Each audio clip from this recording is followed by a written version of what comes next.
Attention please, advertisements are now running to support good causes. Thank you please.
Good morning, everybody.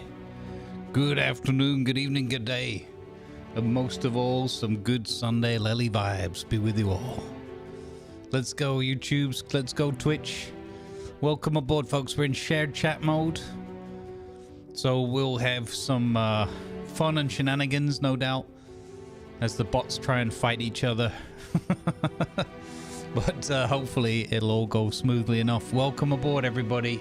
It's good to have you here with us. Sorry for the delay in starting, but as usual, a few little tech issues, a few little bumps in the road, but we're getting there.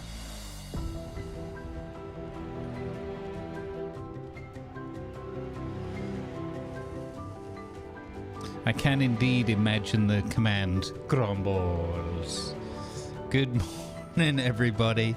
Welcome in Neffy, Niklavs, Disco, Blutenham on the YouTube side. Good morning, Jurak, Lima, Tiger in their chat, CC, Tiger's chat, everybody here, Destiny's parent. Welcome in, folks. Good vibes. We got advert at break running, so as soon as that's done, we'll jump in with our friends here in the call. And I'm looking forward to a good, fun session full of the usual D&D shenanigans from our amazing group.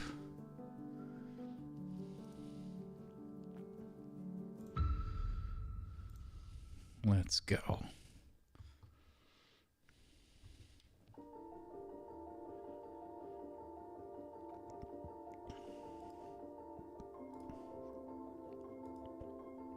Huzzah. Huzzah! Hello. Hello. Some house cleaning to start with. Damon is having technical issues, and as such, he will not be showing up in the usual fashion on my end. However, you should be able to see him on his end. And the cool thing is, we are running I can't able to work at all. shared chat. So when you say something in one chat, you should be able to see it in all chats. So say hello, chat. Hello, Or chat. something. Hello, chat. That was not for you guys, but sure. Let's roll with it. It's fine. All right, screw you guys. I'm out of here. Yeah.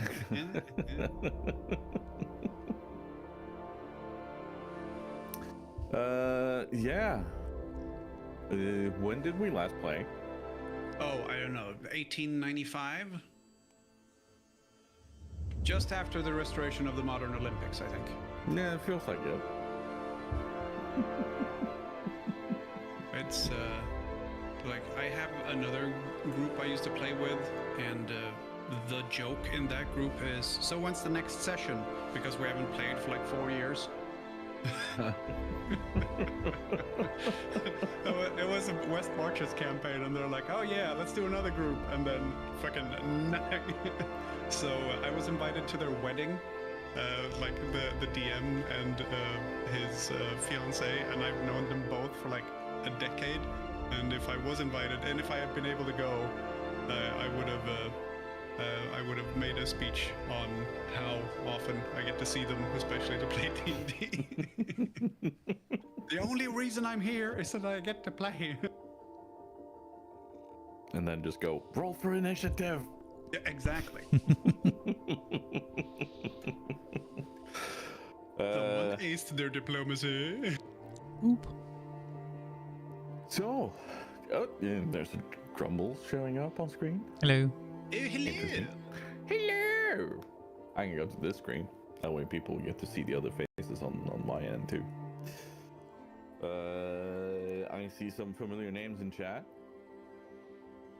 I see Blutenum, Lightblood, CC, Lima, Durac, Spicy Boom, Cognitive, Destiny's Parent, Easter Sea, AK Silver, Danny Hellfire, Cat Ray.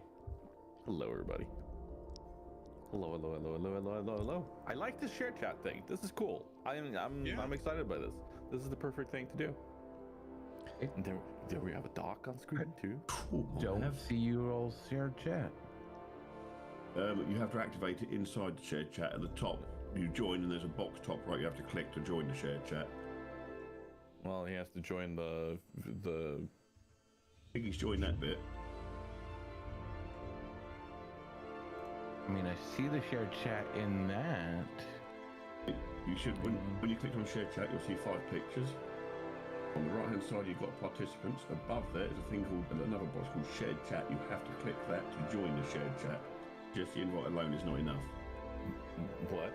Okay, so the stream together, where the shared chat lives, is not enough. No, I'm afraid not. You have to click. I had to click a box because I hadn't joined shared chat, which is a bit weird. I don't see a box. It just shows the chat.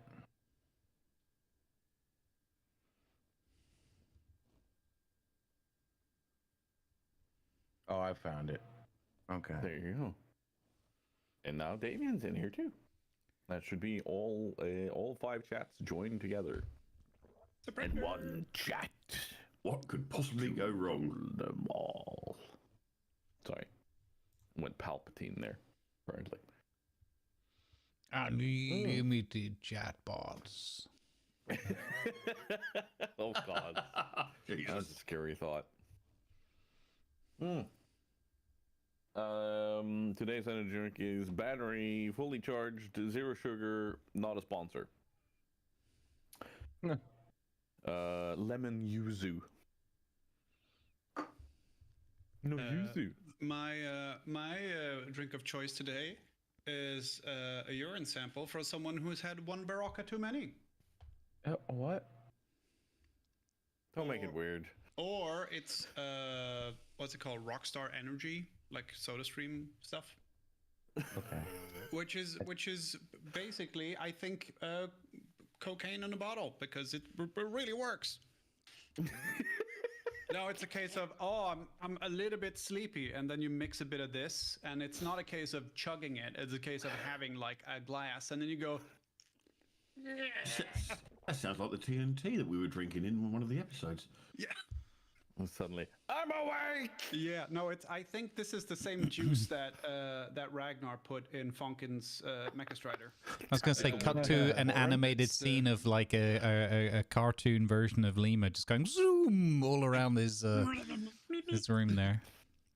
Followed by a white dragonborn launching you through a tent, landing on his face. And also, it kind of looks like a NOS container that would slot in lovely into a Mecha Strider. So, you know, that works.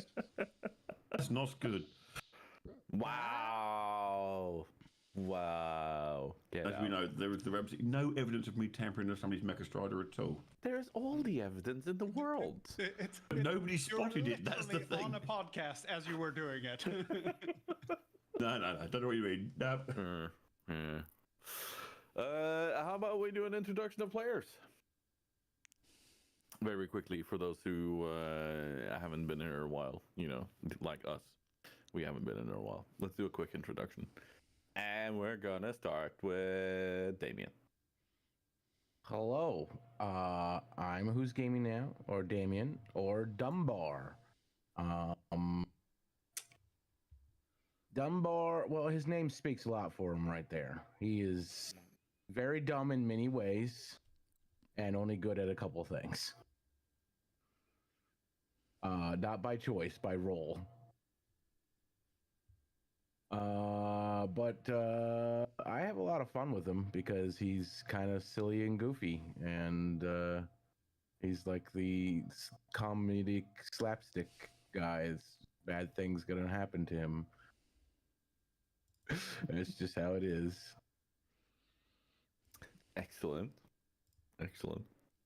And who do you want to pass the talking stick over to? Let's go to the other taller one over the dock then. Taller one. Can I just remind everyone he's playing a dwarf? He's tall by comparison. Fair. Yeah. You know what? Yeah. Fair. Yeah, but I'm taller than the gnomes. Yeah, sure. Well, according to chat, I'm now Doc Strangefoot because for some reason they've misheard my name. No. Just Jurek. Not chat. Just No, Jurek. Finn's now called me it as well, apparently. It's spreading. It's spreading, yeah, like a... Your foot's Foot spreading. You infection. should see a doctor or a cleric. Wow. Get out. Might know one of them. It's strictly a clerical issue. Anyway, yeah. How about you? What's your player? What's your character? Say hello. My character is Ragnar Ironfist. He's a cleric of Tyr who doesn't like anybody that's taller than him. He's got flaming red hair and a flaming red beard, loves a good punch up, and apparently allegedly likes to muck around with mechanical things that he doesn't fully understand. Or does he like to insert the alcoholic drinks into things that shouldn't have alcoholic drinks in them?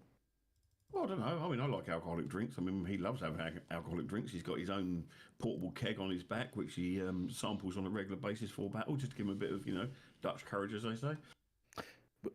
Yes, but my statement was specifically that should not have alcoholic drinks in them.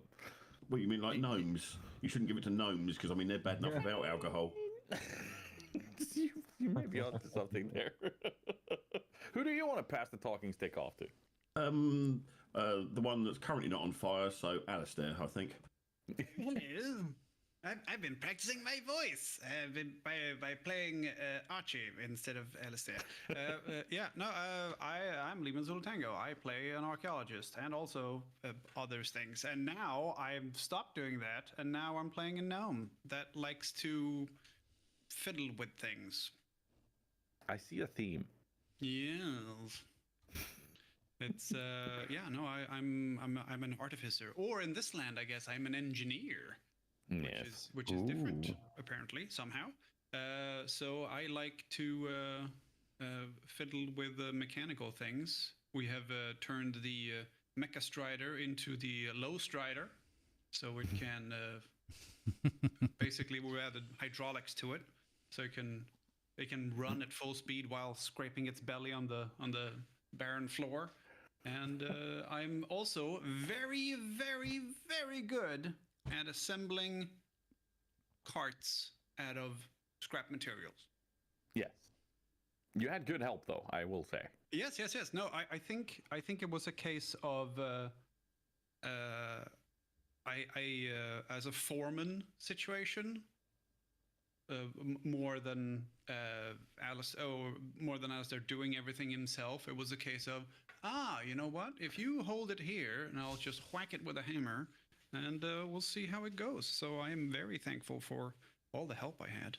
I'll pass the buck to Funkin. Hello, I'm Grumbles, sometimes known as Fonkin. And today I learned that Alistair, who I thought was an artificer, turns out he's a gnomish fiddler.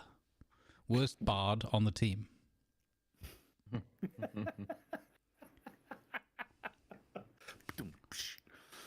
Yes, but I sing in the shower.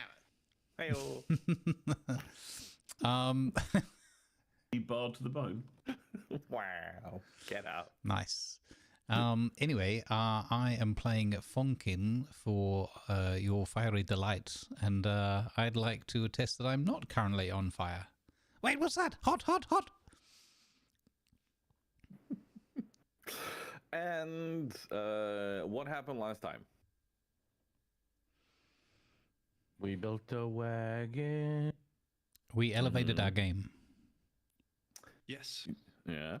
Yeah. And We found ourselves needing an additional or an enhancement to our transportation capabilities. So a cart was constructed with using various mental and magical faculties, and a lot of assistance from everybody involved. Actually, I think everyone had a good go at it and did something. Even some of our NPCs.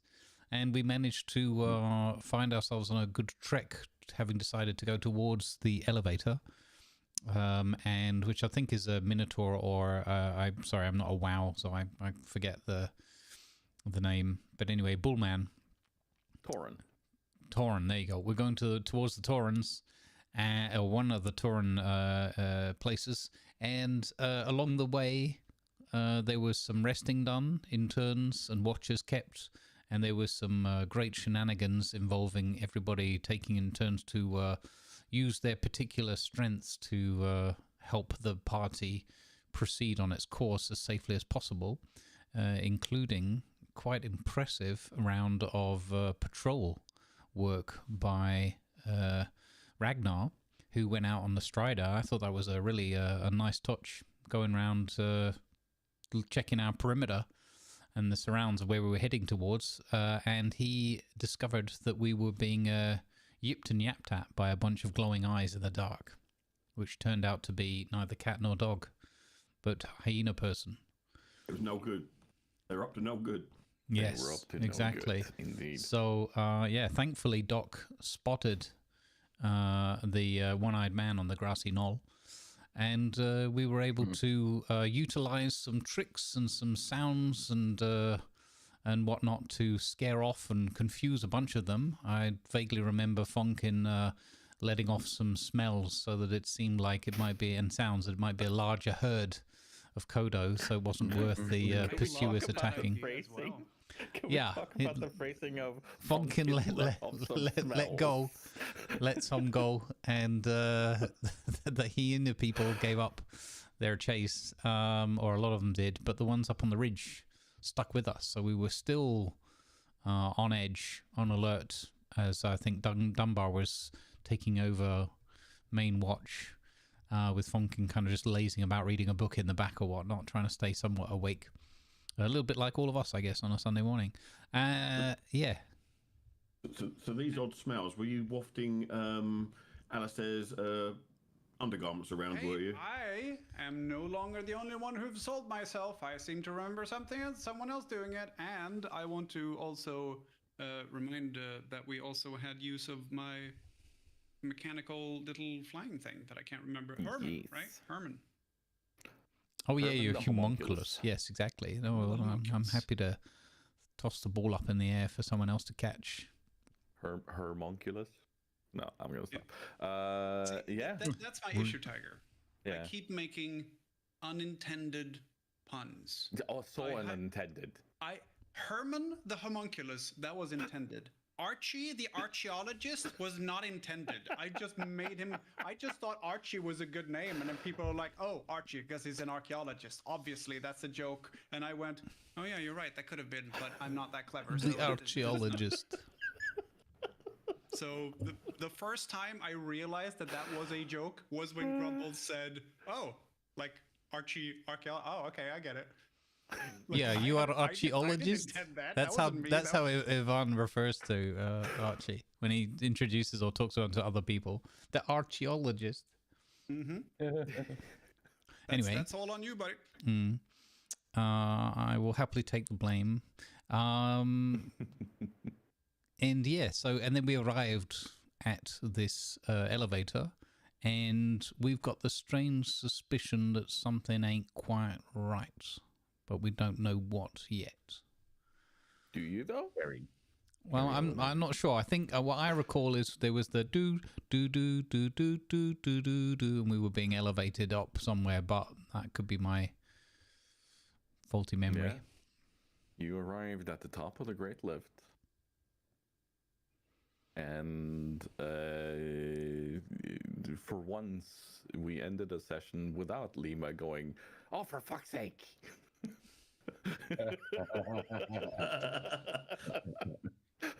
Or, "God damn it, Tiger!" You're muted. You're muted. You gotta try again. I can't hear you, Lima. You're so- muted. Still muted? You gotta try again, Lima. Just Sorry, for You were context, muted while saying that. we're playing I a was gonna say, D&D 5th edition I will not take with any some homebrew responsibility stuff for in it, you running an engaging, campaign, intriguing, and yeah, you we know, are not captivating natives campaign of and this then going, land that we find "This ourselves awesome within. thing We were next time." I'm like, "Oh, you somehow we woke up in some magical arena and we had been You know, I'll transported take that here by as what a- means we as know a not. compliment. Watching And we're TV trying to find a way shows, they home. do that right So at the our cliffhanger. characters are quite Stay confused and tuned learning a after lot this. along the way. Next time, Some of the on players Conquest know and WoW, Cataclysm. so they're more familiar yeah. and comfortable, but that's a challenge for them to roleplay not knowing in character. Whereas for So me, let's I get don't know into it. WoW, You so have everything's new for me. indeed just taken the Great Lift up from the newly renovated 1,000 Needles. You have been chased by gnolls. You have been sat in a cart behind a large kodo, smelling the wonderful smells a kodo as a huge pack animal will make as it trumbles and trundles through a hot environment. You have arrived up top, and everything is fine. You have officially arrived in the Barrens. And we are going to transport our party here.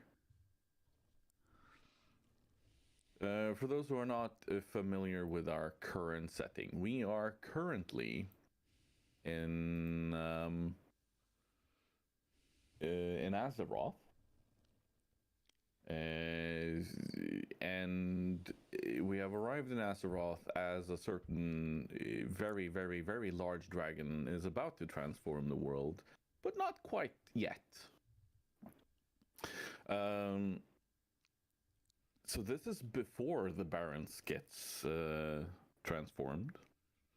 This was before 1,000 Needles got transformed, but suddenly, you know, Deathwing happened. So we are seeing the old Barrens map, where you are all the way to the south, and you are the only thing you know is that the Great Lift, where you are currently standing, is being heavily defended by a lot of Tauren warriors. They are holding off because right next to where the Great Lift is, there is Razorfen Crawl and Razorfen Downs. These are areas for some rather nasty creatures that have inhabited the southern part of the Barrens for many years. But it's oddly quiet. Like, there's no sounds coming from these areas where you normally expect to hear a lot of commotion, especially when you see just how many guards there are around you. The road would lead further north past these into the open barren landscape where there is one very rundown Alliance fortress. There are settlements here and there scattered about. There are roads leading up into the mountains where there have been mining jobs going on. There's been gathering jobs going on. You know, just normal life within the boundaries of the Horde. You know, except for the Alliance camp, by all means, but wouldn't be life in the Horde without being spied on by the icky Alliance. Am I showing my bias for the Horde, by the way? I was going to say, Tiger, it's so nice for me because I never got very far on the Horde side, so I genuinely don't know what Razorfin Crawling Downs have in them, which is quite nice. For me, it's going to be a surprise, and I like that. It's going to be a surprise for me because I've never really played World of Warcraft, unfortunately. So, you have, like, for those who have played World of Warcraft, you will know that the Barrens, like, you can run across it within minutes. But this is not the video game. We are indeed in a different setting. It took them several days to traverse silently and carefully. Well, at least several hours to traverse silently and carefully along the outer edge of Thousand Needles in order to try to get to the raceway in a good way. So this is also going to take some time. When we are simply, we're just going to leave that as a map here. And then we are just going to enter into a scene where you hear very, very heated arguments in a language you can't understand. You've never heard, between the Tauren guards and Longstride, your current and Tauren companion.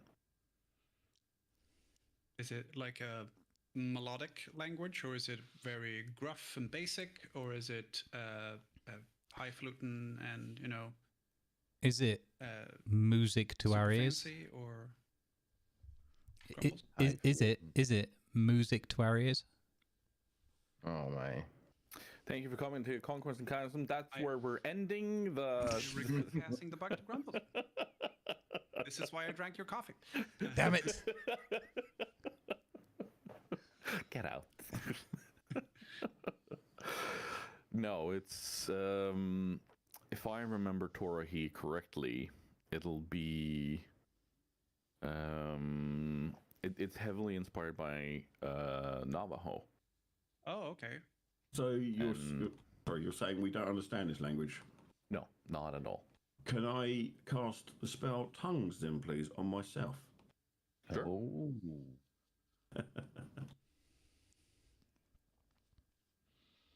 Which does that I've listed. Mm-hmm. Which, if I touch myself, it allows me to Not understand. other people, Doc. Come on. Wow. Well, I'll hold my holy symbol so that he doesn't think I'm inappropriate. Holiday. Sorry, I'll be quiet. I'm sorry.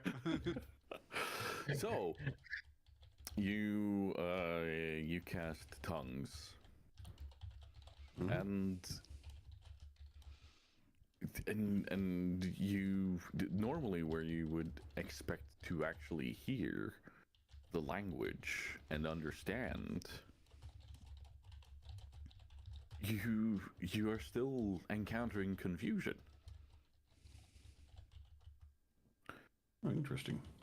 It's as if your magic hasn't worked. You do not feel like you've drained any sort of your magic from within yourself, and you haven't utilized any. To use meta terms, you haven't used any spell slots. You have been blocked from using spell slots right now. Oh, interesting. That's very interesting. You have no connection to your god. God. My God. OMG! Exclaims Ragnar. Okay, I'll stand there looking confused then. He's dwarven, so it's AMG. Ach, mein Gott. Oh no. Yeah, no, they are very, very heatedly, and there's a lot of gesticulating towards you, and pointing north across the barrens.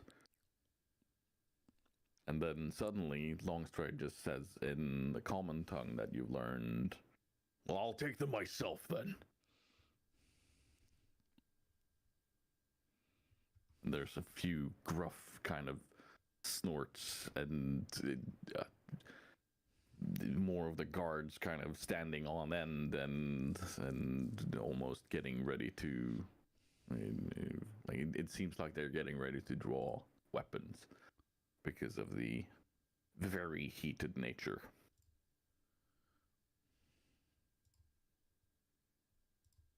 And they salute each other, and Longstride says, "Well, we have to get out of here. We have two choices. Both of these choices are north of us. The first is Camp Tarajo. That's where you can lead into Mulgore and Thunder Bluff. Or we go further north to the crossroads. However, this is a long trek. This is a long road. And with recent events, we are not going to be alone." Mm. Are you prepared for this, friends?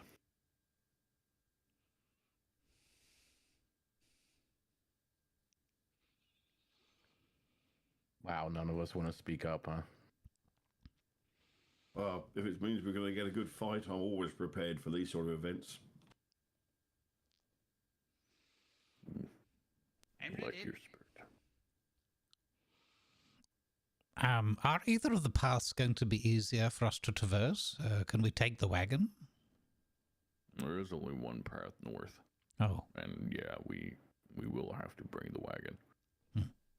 Because they are not sparing any other Kodos, he said gruffly towards the rest of the guards. Oh, there was a logistical situation. Okay. Yes, I was hoping to have a more well-trained battle animal for you. Oh, I wouldn't worry about that. It's not your fault. Dunbar's doing his best. What? It's just a little joke. Okay, I didn't get it anyway. It was the wind. Minor illusion wind noises. Now, Well, at least we've got the... And then Alistair kind of taps the side of the cart and goes, "At least we got the thing for the job." give me a roll as artificer on that. If I knock twice with my knuckle and this thing falls apart, we will have words, Tiger's Den. We will have fucking words, I The tell you. wagon just decimates. That one incoming then. Oh God. It was a fantastic wagon, just low on durability. That was close. Nice. Was this for how hard he knocked? No. No, Thank you, buddy, monsieur. you knock on the wagon and then you're kind of like, you even amaze yourself with how well it's put together. Yeah, I do.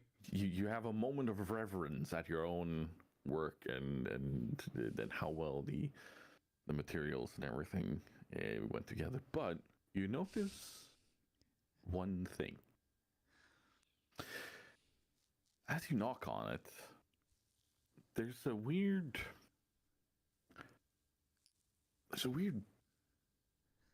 for lack of a better term, feedback from it. Okay. Do I notice the weird thing and I go, hey, hang on a second? I mean, yeah, we're just gonna simply say an easy yes to that because it's like you were highly enough attuned to your own work there that you were like, hold on, there's something in this that you didn't apply to it. So it's like there's a magical imbuement in it that wasn't part of what you guys imparted to it. But I did impart some magic into it, if I remember correctly. Yes, you did. But okay, but that's not it. Okay. Can I tell, like, this is my construction, like group effort, but my is there any way I can tell kind of like what school of magic it is or what effect it is? Give me another arcana on that. Okay. This is going to be a fairly hard check. I have some idea. Ooh. Yes, you do. Yes, you do. This is not a like when you kind of connect to the magical essence of this world and how it interacts with the parts that you use and everything. This is clearly from your own time and world. Oh. But it's not the same magical glow and the essence that you kind of connect to neither Funkin, Ragnar, nor Dunbar. Or yourself. What? Okay. We've been invaded. So it's not Weirdly invaded. so but can I detect the school at all? No, it's too expertly weaved into everything else. It is almost made to be camouflaged in other magics. So essentially like braided hair, and one hair is a slightly different color than the other one, and you kind of go find that one. Yeah. It's part of the whole. I have no idea. Everything is supposed to be red, but there's something that is slightly darker red. Okay. You know, it's that sort of feeling. I see. Well, that's very interesting. Okay, I will keep an eye on that if I can as we move. And see if it's getting stronger or weaker, or if something's affecting it, like, externally. Okay, I'll keep that in mind. Thank you. I'll make a note. Longstride has acquired more goods, at least. It's a whole bag of cheese. Bag of cheese. Yep. Oh. Well, cheese and beer, that sounds good. He throws it on the wagon and says, well, this is everything I could get from them. This is the only supplies we can have. So I hope we're not running low, but this is it for now. Well, if we are running low, we can always pick Alistair up and shake him by his foot. He's always got some sort of sustenance secreted away somewhere. He seems to sort of... That's not true. I just say simply plan ahead, and you don't. I've planned ahead. I've got me ale. What's wrong with that? You know, dwarves can live by beer alone, and that's plenty good enough for me. Yeah, we'll see about that. Anyway, load up. We're going to be rolling out shortly. Because we're not staying here. I have a bad feeling about this place. Question. Yes. This is the Barrens. So is it, like, if I remember correctly from the Barrens, it is obviously quite barren. Goes, fairly easy to explain that. But aren't there like green patches and stuff as well? There are patches of oases, yes, and more notably where you are right now, it's more the giant thorns and brambles that are encasing the Razorfin Crawl and Razorfin Downs. Nice. That's what's all the way further south. But when you travel a bit north, that's when you hit these pockets of oases and water holes. Down and here, so on. it's fairly sandy and dry and stuff.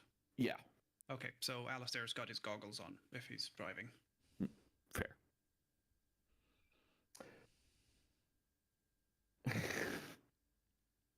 I made them for this specific purpose. He did plan ahead. He planned on you bringing enough for him too. Wow. Levi and his goggles there. Yeah. No, you load up, and you start rolling out. You see the guards are on high alert. Like they are, like there's clearly a super tense feeling around both you guys and everything else going on. Like they've clearly seen Deathwing in the sky multiple times, and it's not making things better, to put it like that.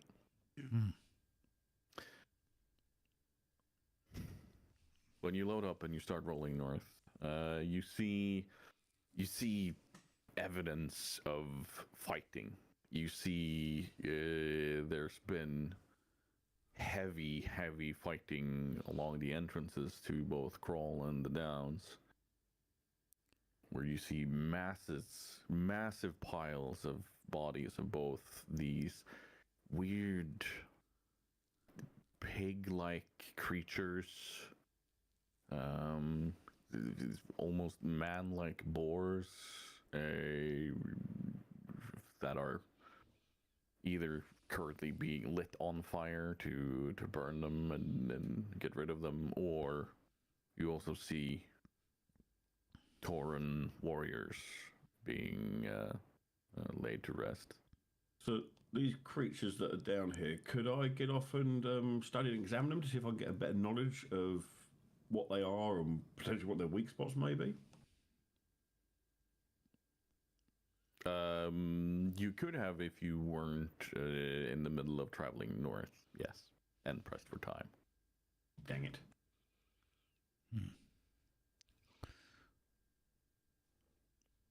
Longstrides, what are all these creatures? Are they a usual enemy of the Taurens? These are the quill boars. They live in the crawls and downs here. They thrive in the brambles and thorns. The Razorfin Downs have been infested by Lich for many years now. He's been reviving these creatures, which is why we're burning them, to get rid of their life essence completely. We're not proud of it and we're not happy about it, but it's our only option. Oh, I see. So this is not necessarily their natural form. Not those, no. And he points towards Razorfin Downs. Razorfin Crawl, as you pass it, you see more of them, but they're not hollowed out, rotting creatures. They've clearly been alive. They've been. I mean, you see actual blood splatter, and the Longstride goes on to explain that now they've grown restless. They've grown more aggressive. They usually stay in their own place, and we usually don't bother them. There's the odd group of adventurers that go in there every single time, or every now and then, but that seems to agitate the quillboars, but they don't usually come out in force like this. Mm. And that's why everything's agitated down at the well or at the lift. Also, the Alliance has tried to revive their old fort here, Fort Triumph. It's been broken for a long time, but it means we've seen more raids from them too, even though we're supposed to be in a time of peace. Northwatch has been almost completely run down. We're expecting them to be flattened soon enough.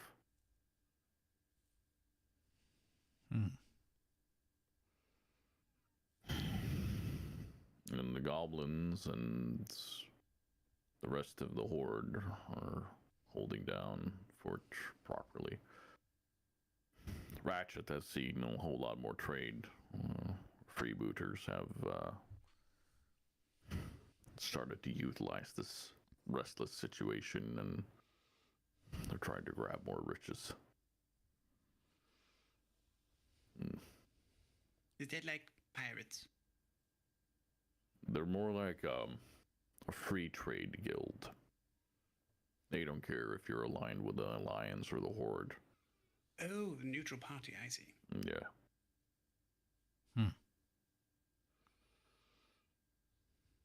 We do have pirates too, but they're not that prevalent here. They're more prevalent on the Eastern continent.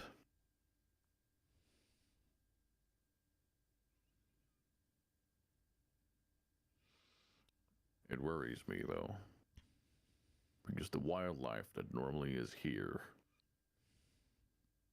it also senses the restlessness of the lands.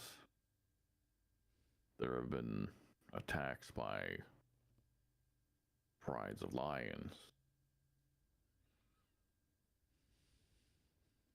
There are talks of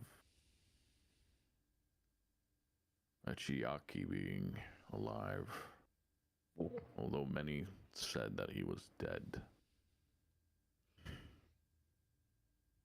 We are unsure how. Sorry. A chiaki? What is a chiaki? A Chiaki it's a legend, or so we thought. It was a legend of one of these lions that has curious markings and a different hide, showing far greater intelligence in how he hunts, how he organizes his pride. Interesting. Severely impactful on the life in the Barrens. Interesting. But never over hunting, always keeping things in a balance. And more people have said that they've spotted him. And this worries us.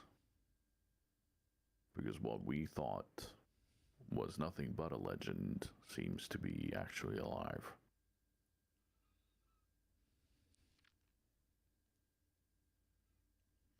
Let's set for Camp Toroho.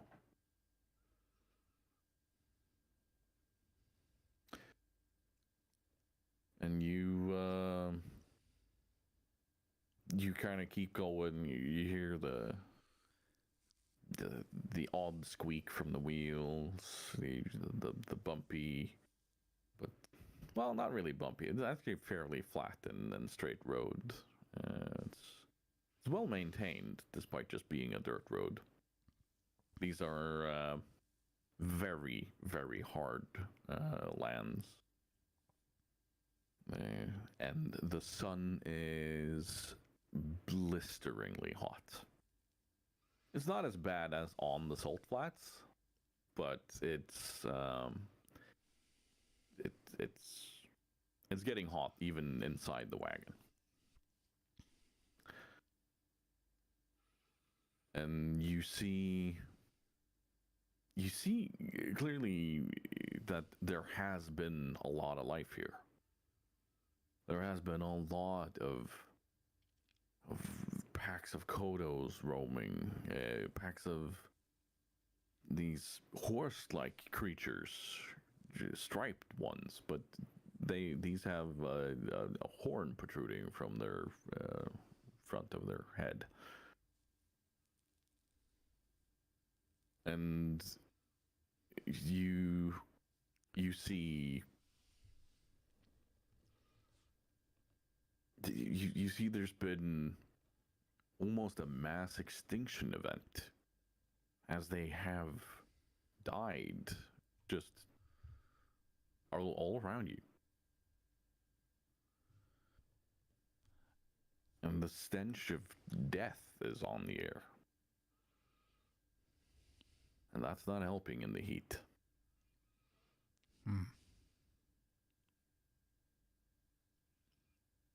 Well, you better get settled. It's gonna be a few hours until we're in Toronto.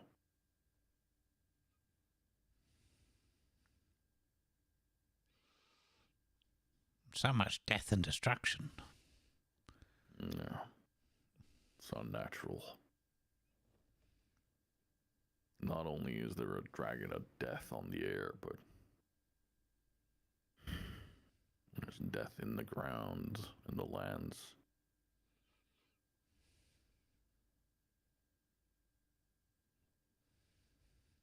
All of this in just a few days.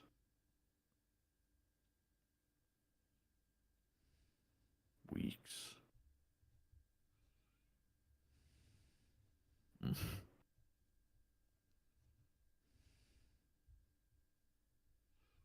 Around midday, you arrive at Camp Taurajo.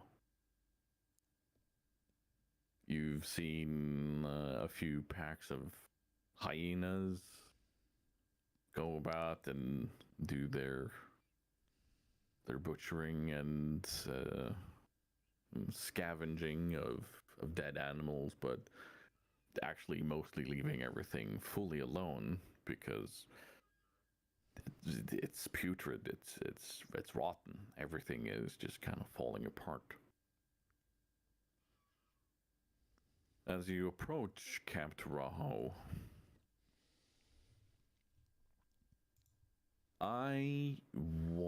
you know what? We're gonna roll for this. Let's see who gets to roll for me.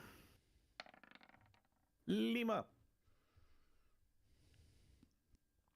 Other than this pimping wagon. Yes.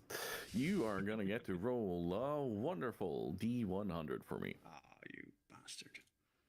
It's got to work out to do that now. 42. Oh, hey, it's the answer to the question of universe, life, and everything. Hmm. Does Do you think that worked out for you? No, I don't. As you arrive at Camp Taurajo, you see a rundown, former proud Tauran camp. The tents that they have put up have been burnt. There's not a sign of a single guard. There is sign of fight, of battle, of strife. And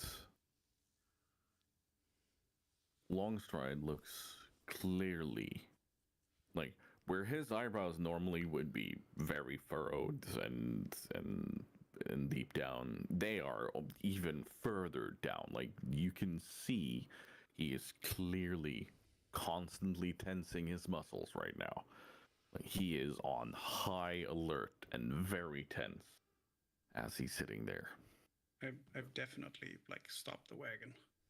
With that, you'll see Ragnar finishes his tankard, puts it away, and he'll step out the back of the wagon, unfurl his mecha strider, gets his shield and warhammer out, and I'll head in front of the wagon and sort of. How big's the camp? Is it a large area? It's a fairly large area.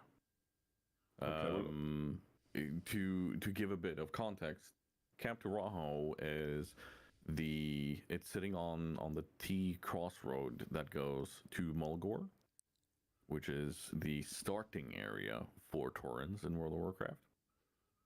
Meaning it's a safe place for players to go from a low level area to be able to go into the Barrens and traverse to other places. So it's very heavily guarded. It also has a flight path that you can pick up, and it has trading posts and a few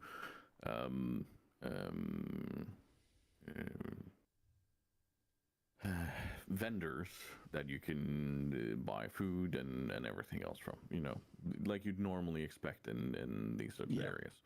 Within this confine, it is a very large post too. Like it's not just a few tents, and there's clearly this is clearly a very busy area normally.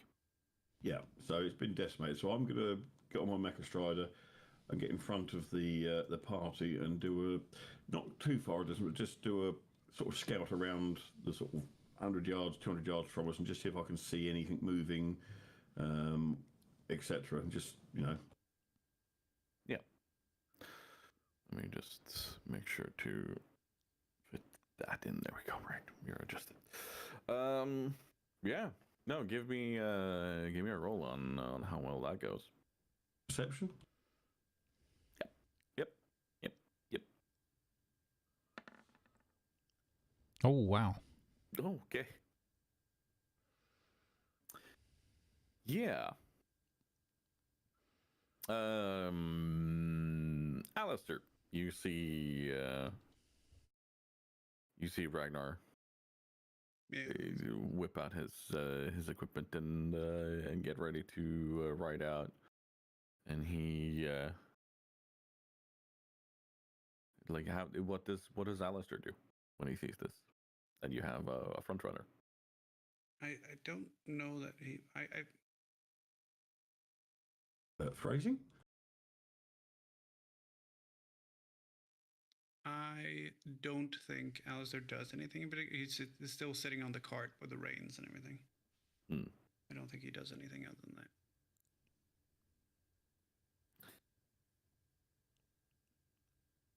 Ragnar approaches Captain Raho closer, and you see these Taurens, but you also see orcs, and you see trolls, kind of like the ones you witnessed in the jungle.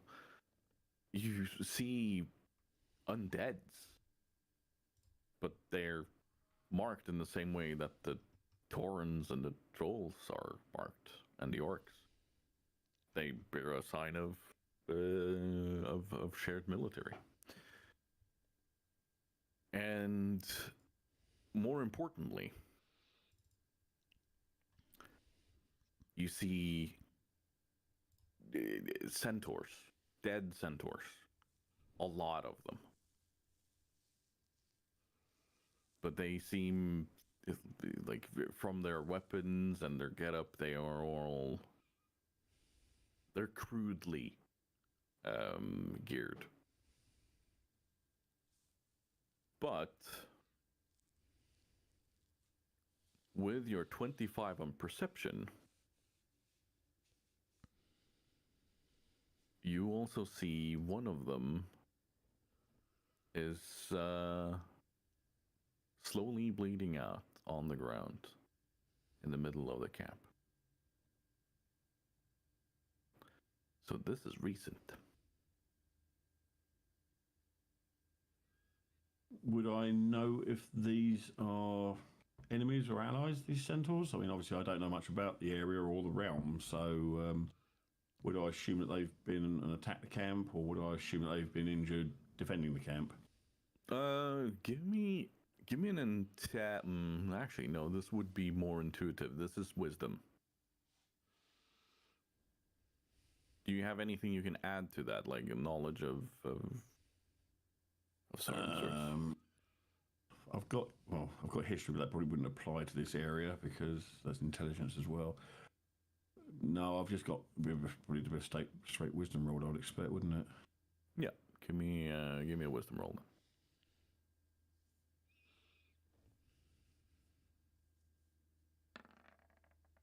Oh wow, excellent. Not good. That one. I'm blaming Fonkin for that, for saying we're doing really well so far. Yeah, no, you assume that since they all died here, that they are all allies. Fair enough. Now, no metagaming, everyone. Your attention, please. Advertisements are now running to support. I didn't think about it, and then you said don't metagame it, and now I know something's up. Right? Yeah, the sky, normally. Yeah. No, you Okay. you see this. You see all these dead bodies, and you see this centaur bleeding out in front of you. And, Well, then, not knowing that this, not metagaming, you'll see Ragnar fold up his Mecha Strider, walk over, and attempt to heal this creature. Because he is a cleric of life, after all. So, can I go over and sort of use my medicine skill on it and see if I can tend its wounds? The centaur, as you approach it, seems uneasy and is gasping for air.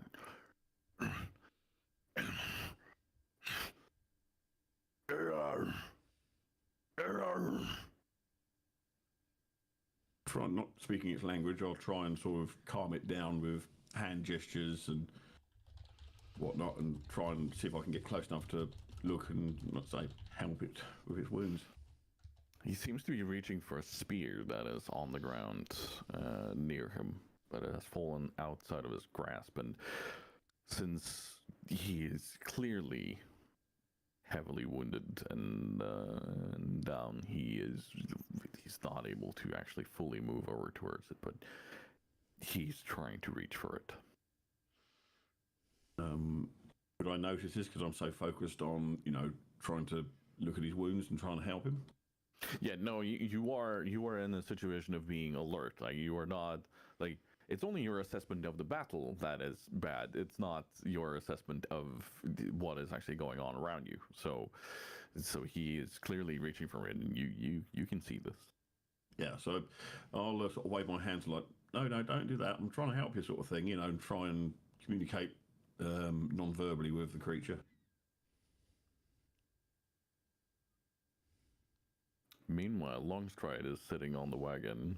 Is she attempting to speak to the cult car?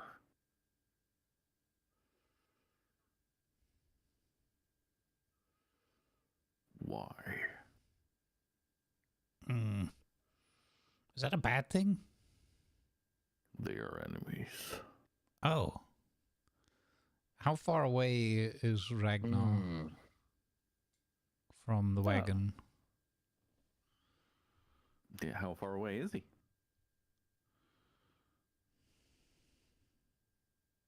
I have no ideas. How far did you go? Well, I said I was going to sort of move up to 100 to 200, 100 yards away, so I could be up to 300 foot away, really. Yeah. Let's give it the 100 yards-ish, 100 meters, roughly.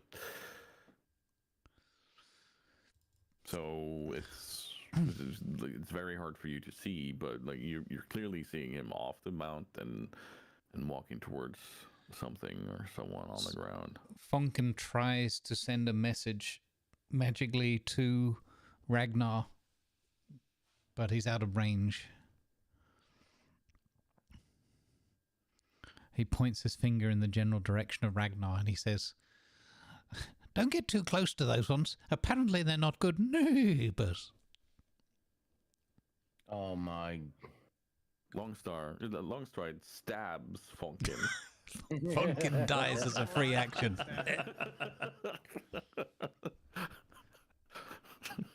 I then start prestidigitating and making like I don't know, like a couple of fireworks go up in the air or something, trying to get Ragnar's attention. Give me a D100 on that message roll, by the way. Okay. We're gonna play a bit with magic, potentially.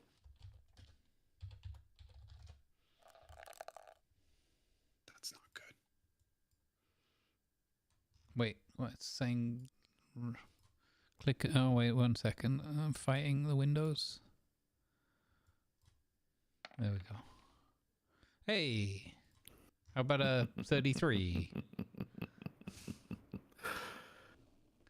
Alistair. No, don't do this. Don't just say nothing happens and be happy. Why does it have to involve me? Why not? Because you're the one going poking shit. Why can't it happen to you? As you see Funkin point his finger over towards where Ragnar is, you see like this weave of magic that you've been trying to keep your eye on. Mm-hmm. It flows into Funkin. It Quick centers. question. Yeah. Funkin, where are you standing next to the cart or on the cart, or where are you? I think I'm on the cart trying to get like a good visual up ahead. Okay. You see it flow into him and centers on his hand as he's reaching forward. And as he's pointing and saying these words that these are bad neighbors, a booming voice like you haven't heard since your father was first annoyed with the enormous explosion that almost took down your entire village the first time you noticed artificery. I thought it was just weird pepper, but turns out it was black powder. Yeah, see, there you go. You haven't heard a booming voice like this since then. And you see this red force flow forward from Funkin in a massive tidal wave. It takes the shape of essentially a giant gnome's head in this weird magical energy. Funkin, you see this too. You are surprised by your own voice, by how loudly this spurs forward. Dunbar, just before you hear this booming voice, you feel a chill run through you, as if there's a cold energy that rushes forward through the wagon and up and out. And then you hear this booming voice. And just as you hear this booming voice, you can clearly hear a very familiar voice speak to you, Dunbar. It's breaking.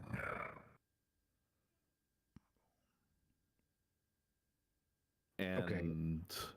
He definitely do what he did last time. He just like head popping out of the top of the wagon. Ears moving everywhere. What's breaking? Something's breaking, guys. Something's breaking. And something's breaking. And Ragnar, just before you were about to get over and actually be able to touch this centaur, you hear, this thunderclap of a voice talking about them being bad neighbors. And then you're going to give me a Constitution save. Oh no.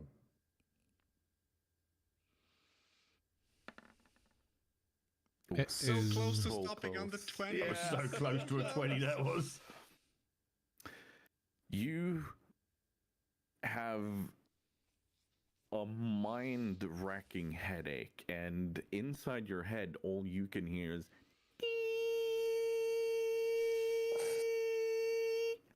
Cheers, I got tinnitus courtesy of a gnome now. there's not even wind. There's nothing. You can't even hear your own breath. Much less the nature around you or anything. Like it is just absolutely mind-shattering right now. And you are gonna have this for 3 rounds. Marvelous. And then we're gonna have the group roll for initiative. Oh my goodness. I think as Funkin is casting this thing, and I notice like the magic from from everything going into his hand, I think I think Alistair goes, Funkin, I don't know if that's a good. So like. The advisory note, as it were, from Alistair does not in fact have time to even get out. Like, Are there any other side effects? I mean, if it's that loud and that painful, is he going to drop to his knees or drop his equipment, drop his weapon? No, this is just like it's not physical in that way, you know. So by the way, we don't have any tokens, so our initiatives aren't being. Why do you not have any tokens? We haven't dragged them onto this new map yet. So my question was going to be, are we using this map for... No, probably not. You know what? I'll just add you in manually. So,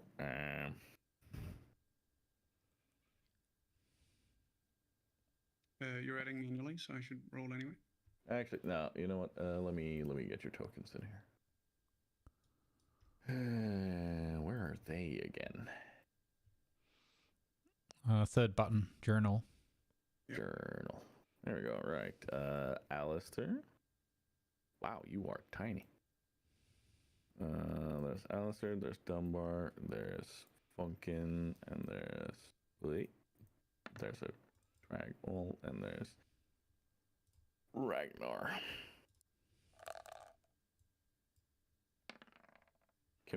Hello? Can I not have all the text marked? What's going on here? There we go. Thank you. And then we can add you guys manually.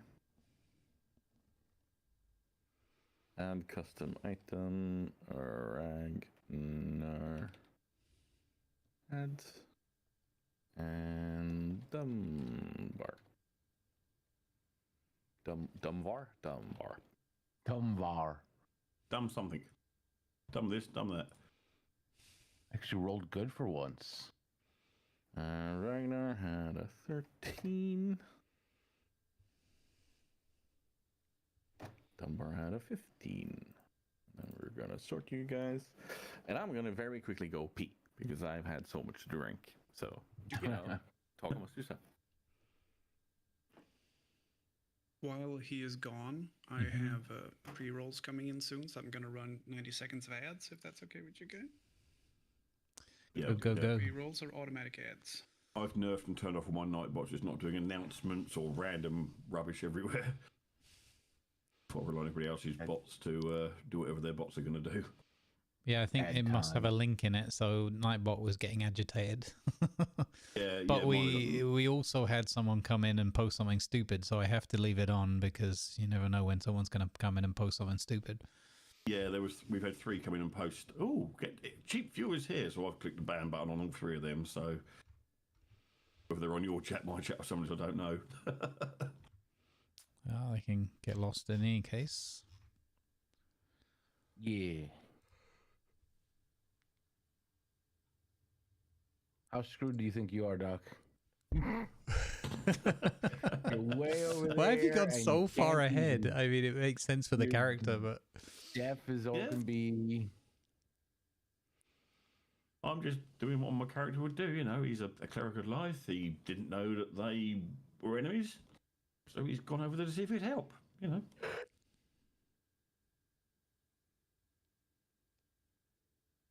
No good deed goes unpunished. Yep. Well, if he did stand up, he's going to get punished because I'm going to yeet him with my warhammer. All right.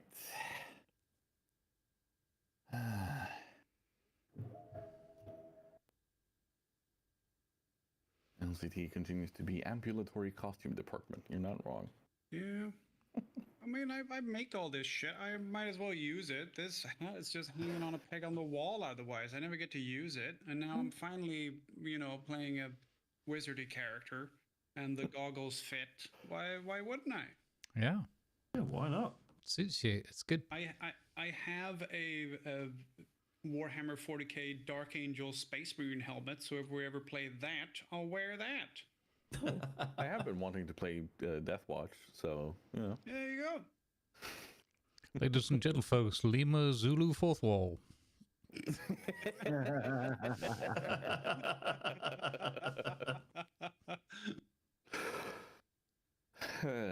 All right.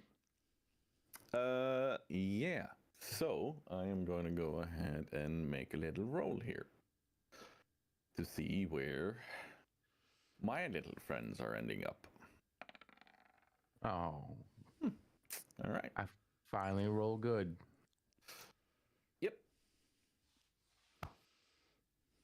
But you are rolling against what is in essence an ambush party sitting ready and Yeah. waiting to go.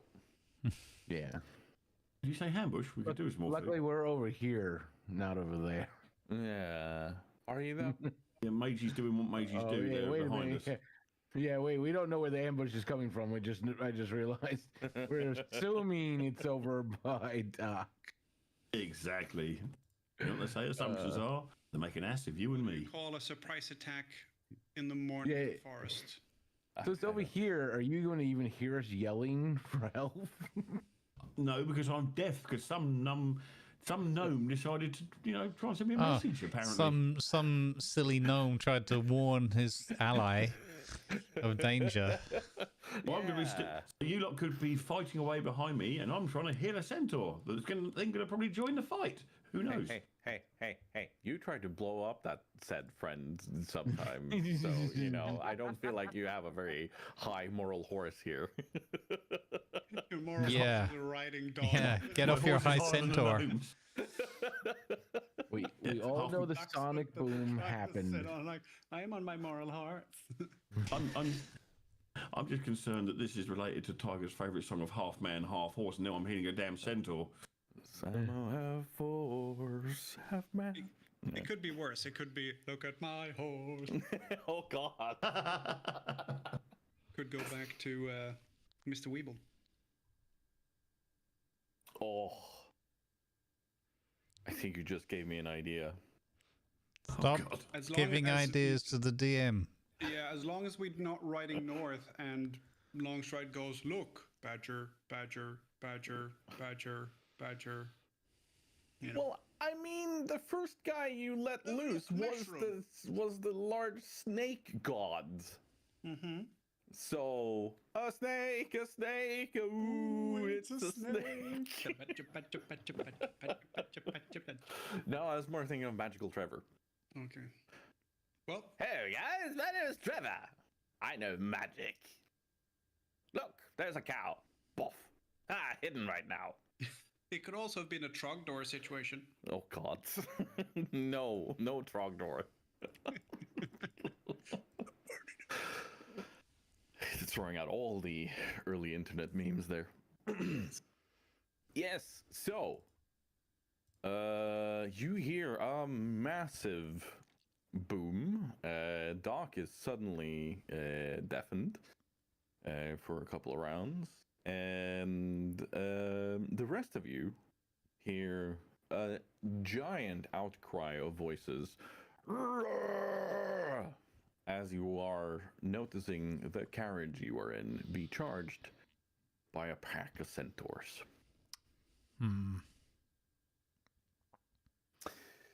And we're gonna roll for some attacks happening. They are throwing spears. Let's see the first one.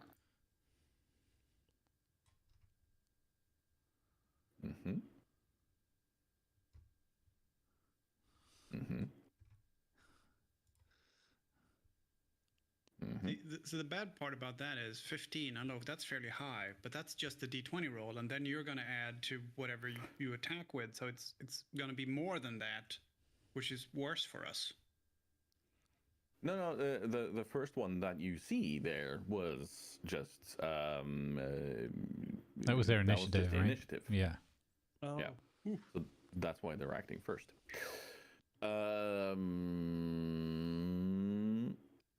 Yeah, no, there's one spear that hits the wagon. Fucking what? Yep.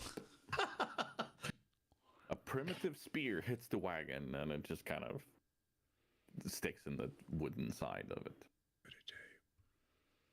Actually, you know what? No, I'm gonna roll. Does it actually hit someone? We're gonna do a D8. Oh no! And on a 1 through 5, it will hit one of you guys. Oh, that's a good chance. Oof. It does hit someone. Let's see. So who's in the wagon? It's Longstride. It's Funkin. I don't think It's Longstride's in the Alistair. wagon, is he? He's walking next to it? No, he's on the wagon. Like he's sitting up there I next know I to built you. it sturdy, but goddamn. He's. I mean, it's built to fit the Kodo, so. That's fair. So there's 4 of you there. So let's roll a d4. So let's make it Funkin is 1, Alistair you're 2, Dunbar you're 3, and Longstride is 4. Funkin. Yeah. Oof.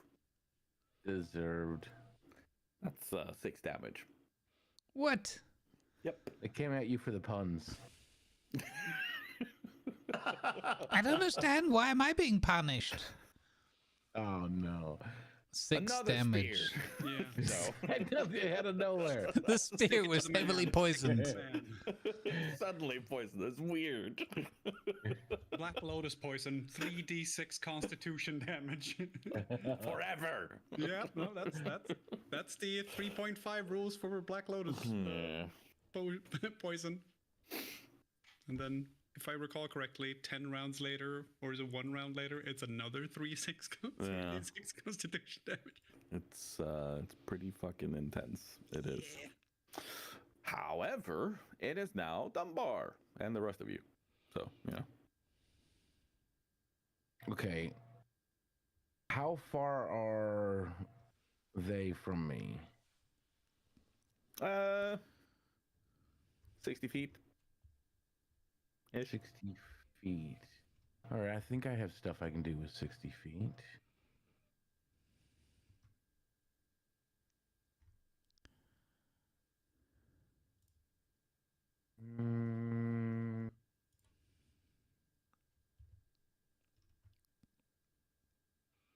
I do believe.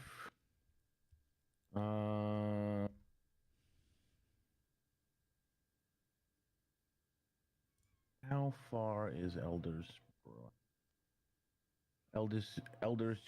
Blast is 120 feet. Yep. Okay, let's do that.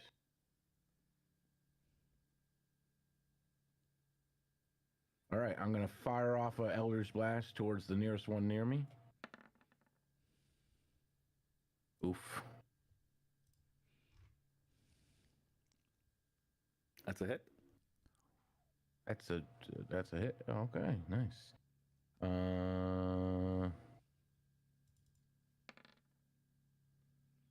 So for 5 force. Oof. Yeah, your bolt impacts very clearly. All right.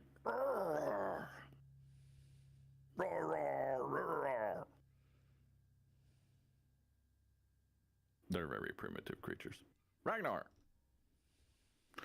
Well, as my back's to the party and I'm deaf for some reason, I'm gonna knock that spear to one side that this centaur's trying to reach, and I'm gonna try to use my medicine skill on him. I'm gonna continue to try and heal him because I've got no idea what's going on behind me 300 foot away. I want to point out you've just heard a deafening voice hit you and you've gone deaf, but you're still going to try to heal the guy in front of you? I've no idea where it's come from. Have I? I don't know if it's come from behind me, in front of me, or what.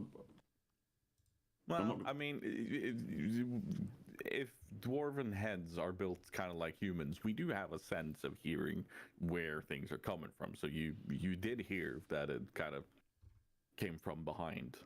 Okay. It came from behind. Sorry. I had to. I'll glance over my shoulder then and see. I don't know what I see, but I'll glance over my shoulder in the general direction of where I think the sound came from and see what's happening.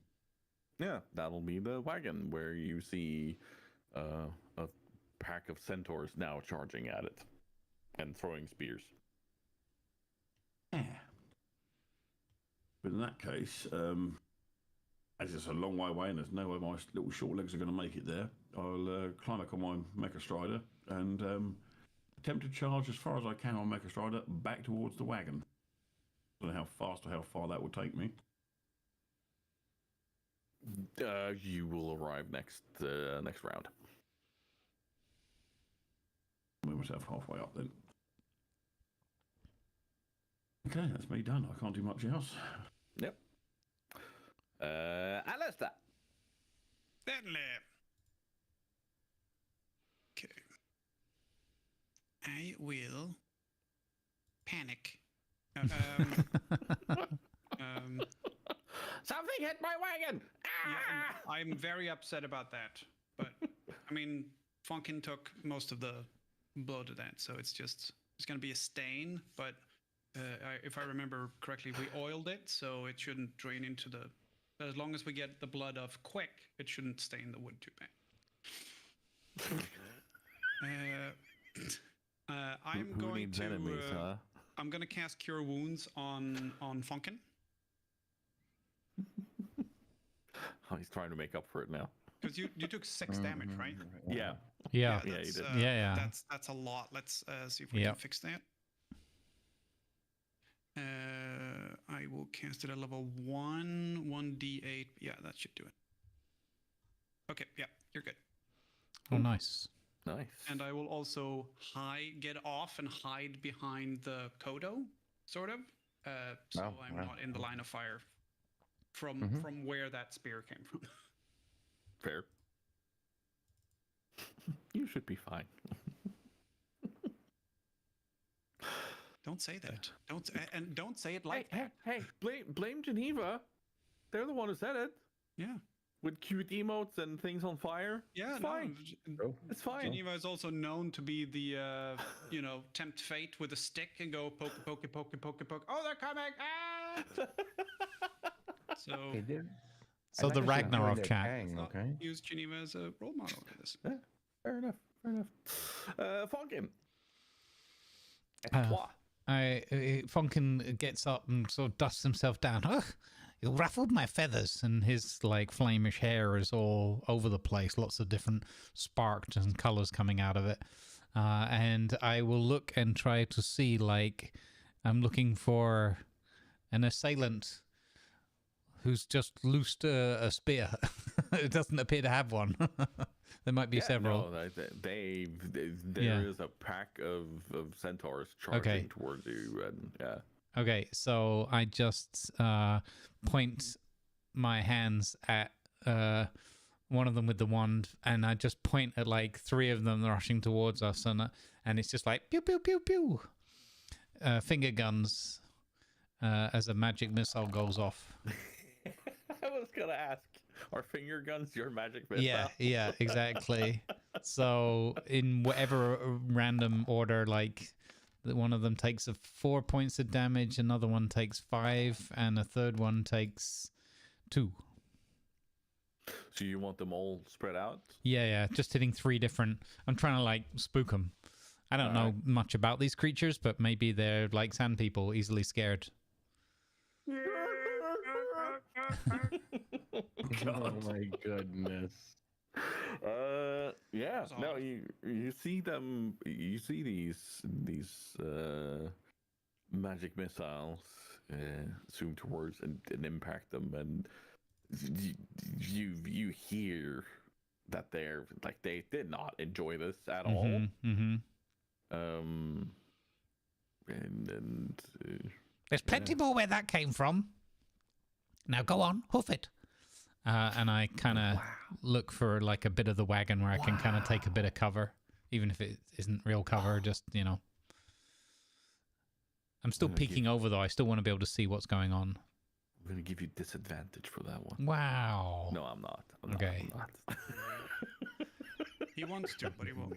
I want to. Yeah, this is true. I'll make lasagna out of the lot of you. Yeah, just because he doesn't do it doesn't mean he doesn't want to do it. Very different. Yeah.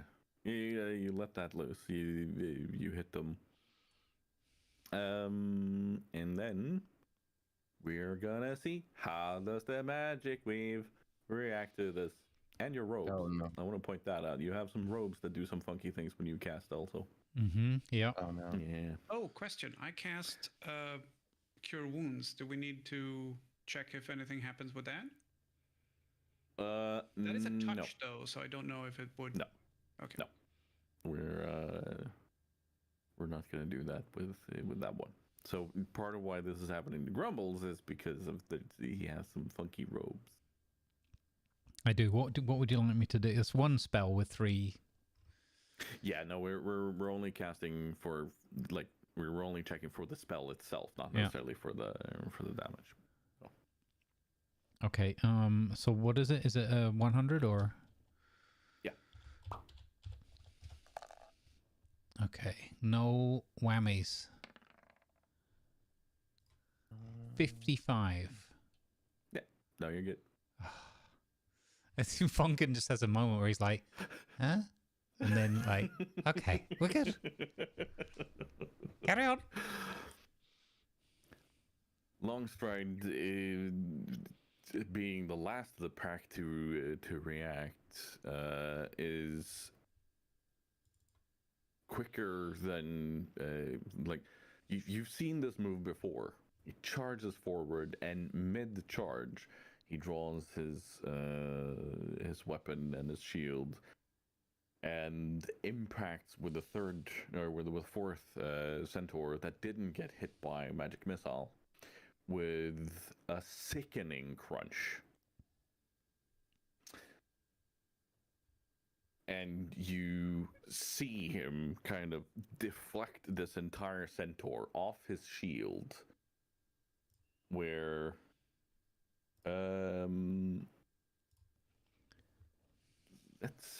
let's have Dunbar give me a perception on that. Oh, wow, me. Ooh. All right, perception.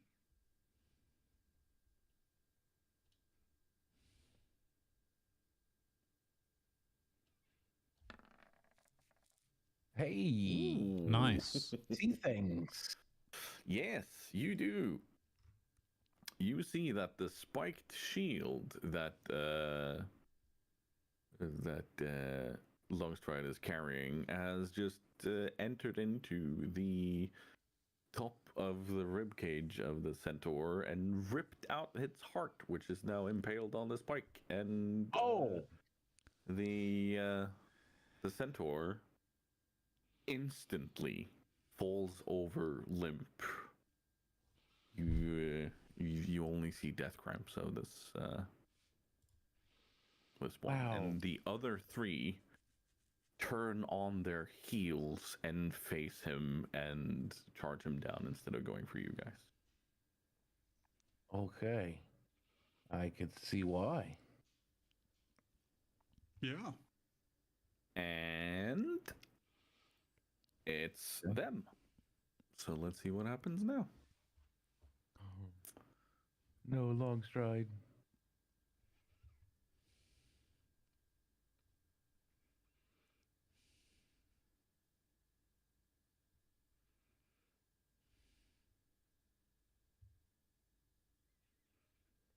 They let loose more of their spears, but only one of them impacts. But it impacts harmlessly on Longstride's shoulder pad, which he just kind of slightly angles and lets it just kind of bounce off, almost nonchalantly. And like this is a taunt if you ever seen one. This is a bring it on kind of move. As long as he doesn't angle it, bounces off and hits the cart. You know what? Let's roll for that. God fucking, why did I? No. Mistakes have been made.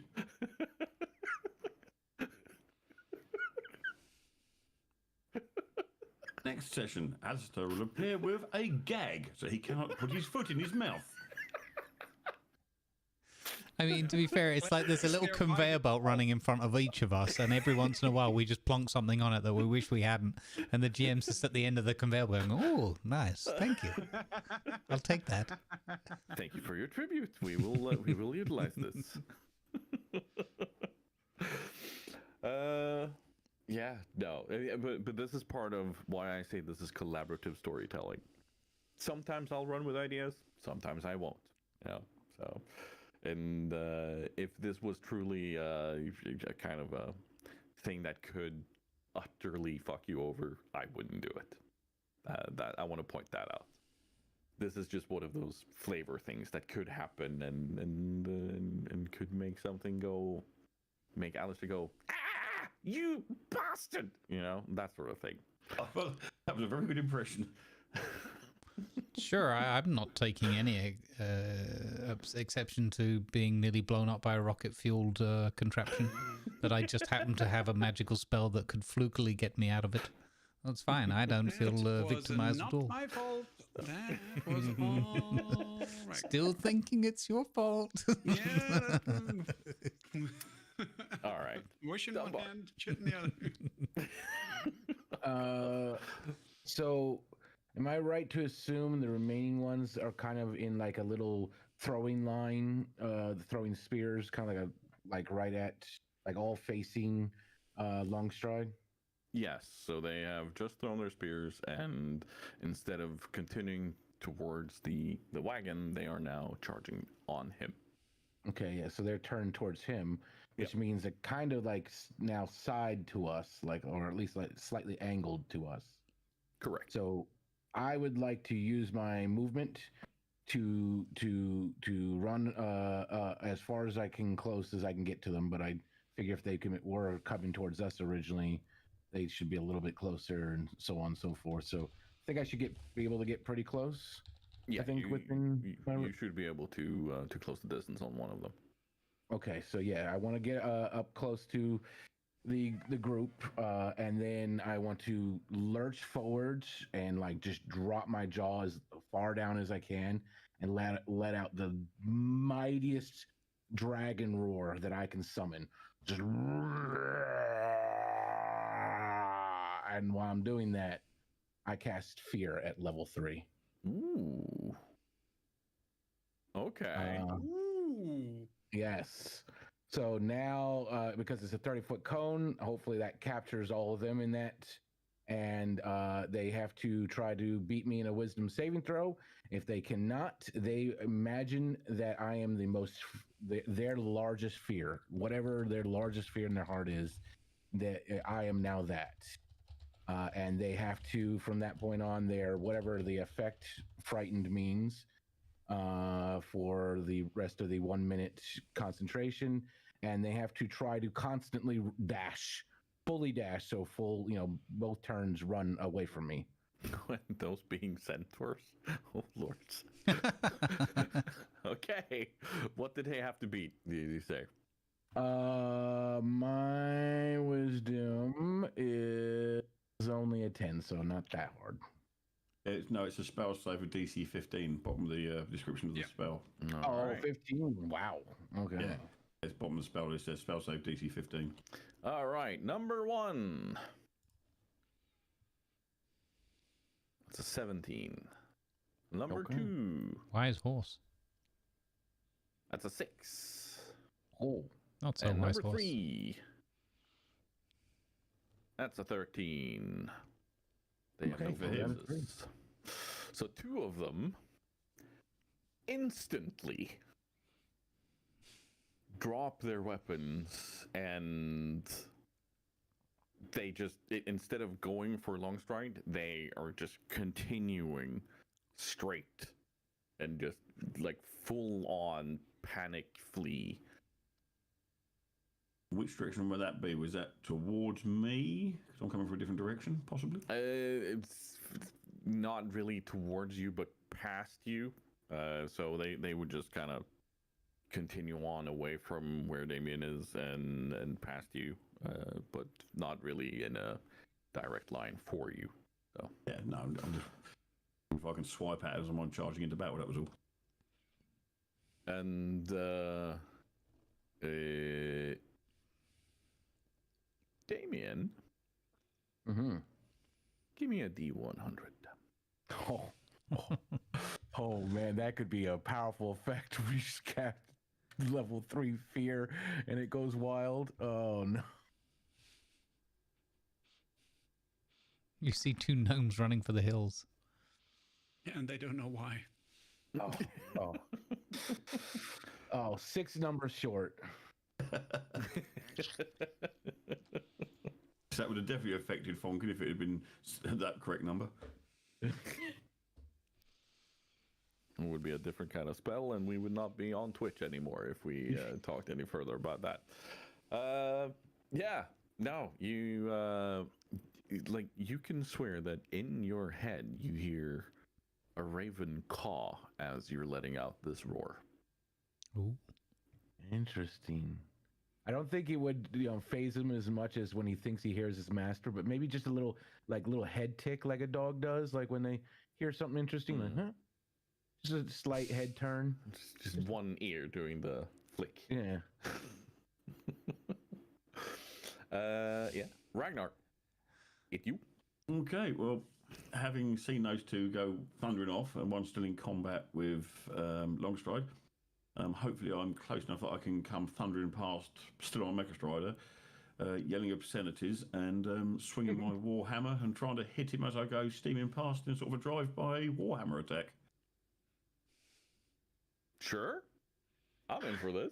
I'm okay with this. As I say, swing this Warhammer like a lunatic, and Now, why did you have to add the words like a lunatic?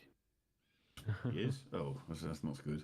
We're gonna have to do. Still waiting something for with that, what aren't these we? obscenities are. Every time obscenities. Yeah, what kind of obscenities are you Yeah. letting loose? Are these Hear horse him obscenities? holler at the creature saying, "Call that a roar? I've heard gnomes with deeper voices." Wow. Wow! Hey! Hey! Okay, You're deaf, sir, okay? we're gonna have Alistair and Funkin roll if they heard that.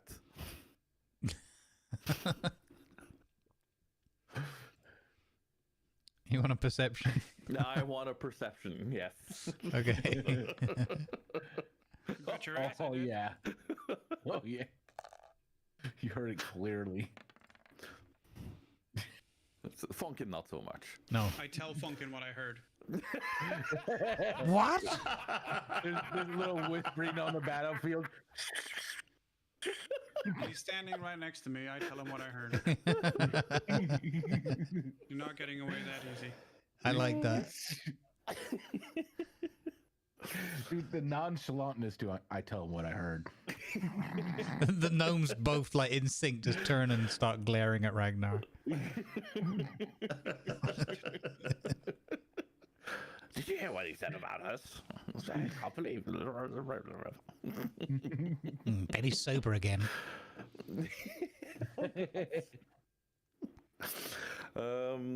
Yeah. The attack, it lands squarely on the chest of this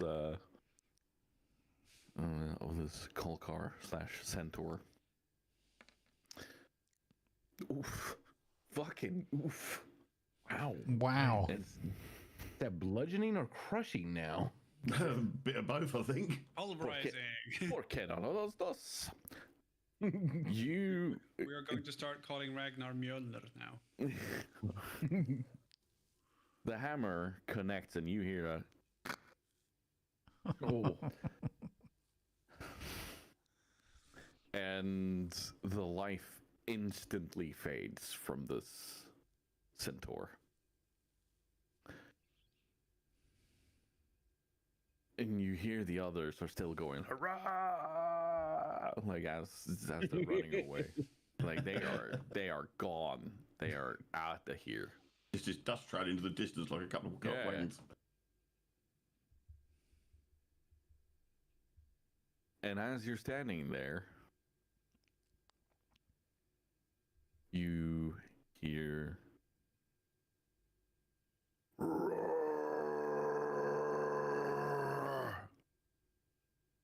Well, that's not a gnome. no. And I want perceptions from all of you. Oh boy. All right, let's see if I can do it again.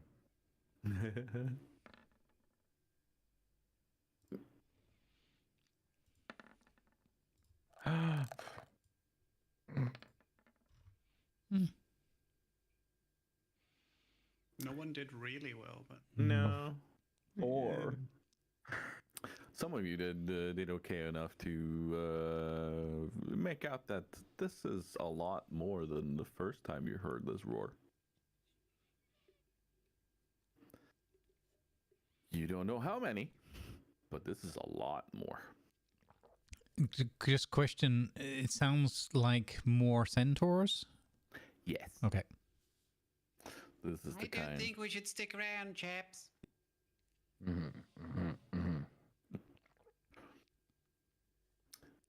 So, what do you do?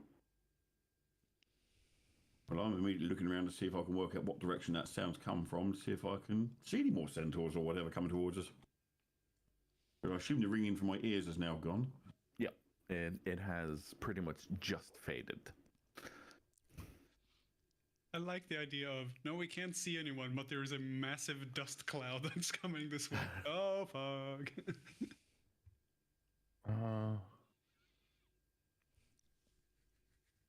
You see Longstrike just kind of look around and.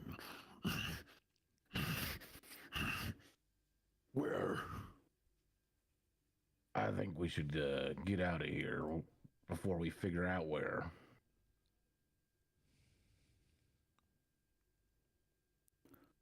Load up now. Doesn't And have he- to tell me twice. Runs towards the wagon. Yeah, same. Ragnar will get back on his, well, he's still on his Mecha Strider thing. He'll trot back to the wagon, looking happy, still swinging his hammer with glee. Yeah, you see two slightly miffed-looking gnomes glaring at you.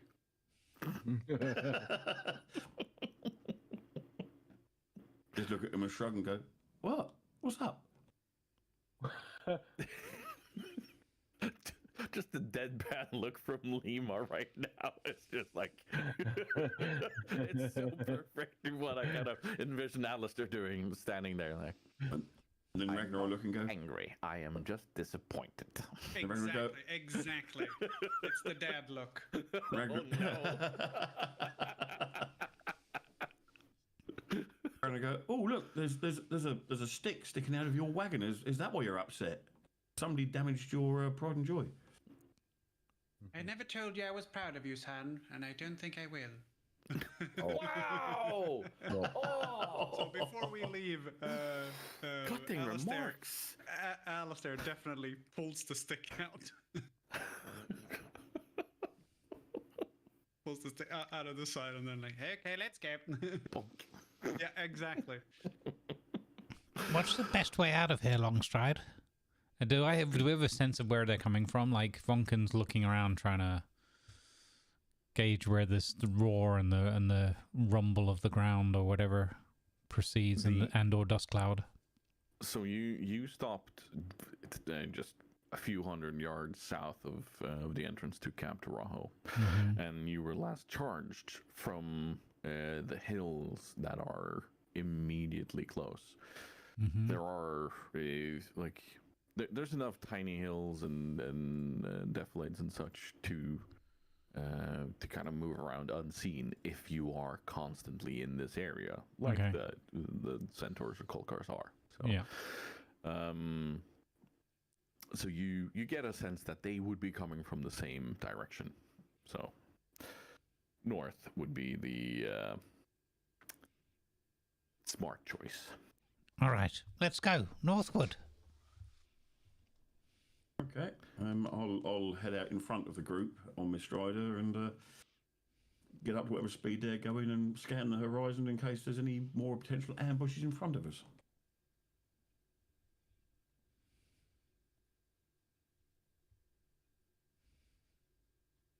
As you mount up, Longstride slaps the Kodo on the butt and goes, "Guahe!" And the Kodo sets off at an alarming pace. Oh, damn. Can I keep up on my Mecha Strider, as mine's just bog standard and not fueled by anything technical or fancy? If you use the kind of the sprint way of moving on it and not just the normal mounted speed, then yeah, you will keep up. Okay, and I'll try and maintain being in front of it by about 50, 60 feet, just to see if there's any potential ambushes or roadblocks or problems in front of us. You ride north with great haste, and like there's more of the same death and destruction you've seen the entire way. You see more and more creatures that should be thriving around the oasis that you can see.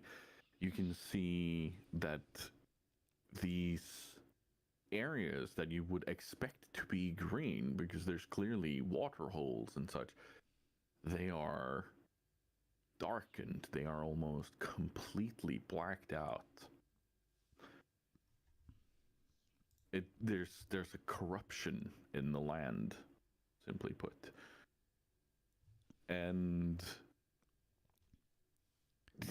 you hear this massive thundering trampling sound behind you, and it's sticking with you. It's sticking with you. You pass one of the gorges, and to the east, along the coastline, you can see the remnants of an old, large stone fort. I Yes, have Lima. a question. Go ahead. Is there any way that I can help us and the Kodo, more specifically, speeding along? Because I have Longstrider, the spell, and I can imbue a creature for an hour to make it run like 30% faster. It is pretty much what it already has. Okay, but can I like juice it extra? No doubling up, sadly. Okay. If you don't want exploding... Can I put Longstrider on the cart itself so it overtakes the Kodo? Are you trying to kill us, sir?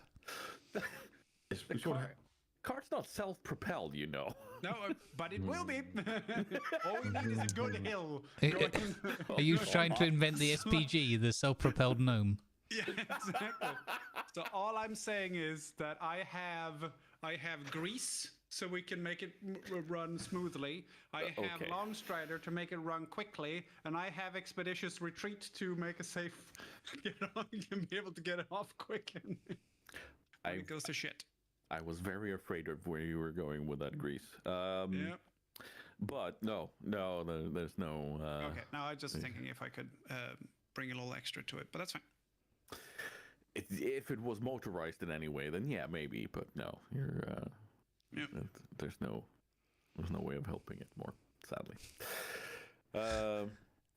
Yeah. So you pass this road and you see these remnants of the fort, and as you are making haste north,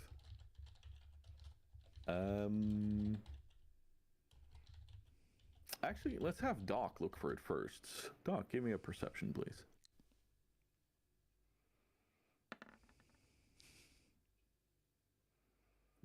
Nope. Actually, you have a +7. Never mind. Yeah. You see a very, very large warship about to arrive. The sails are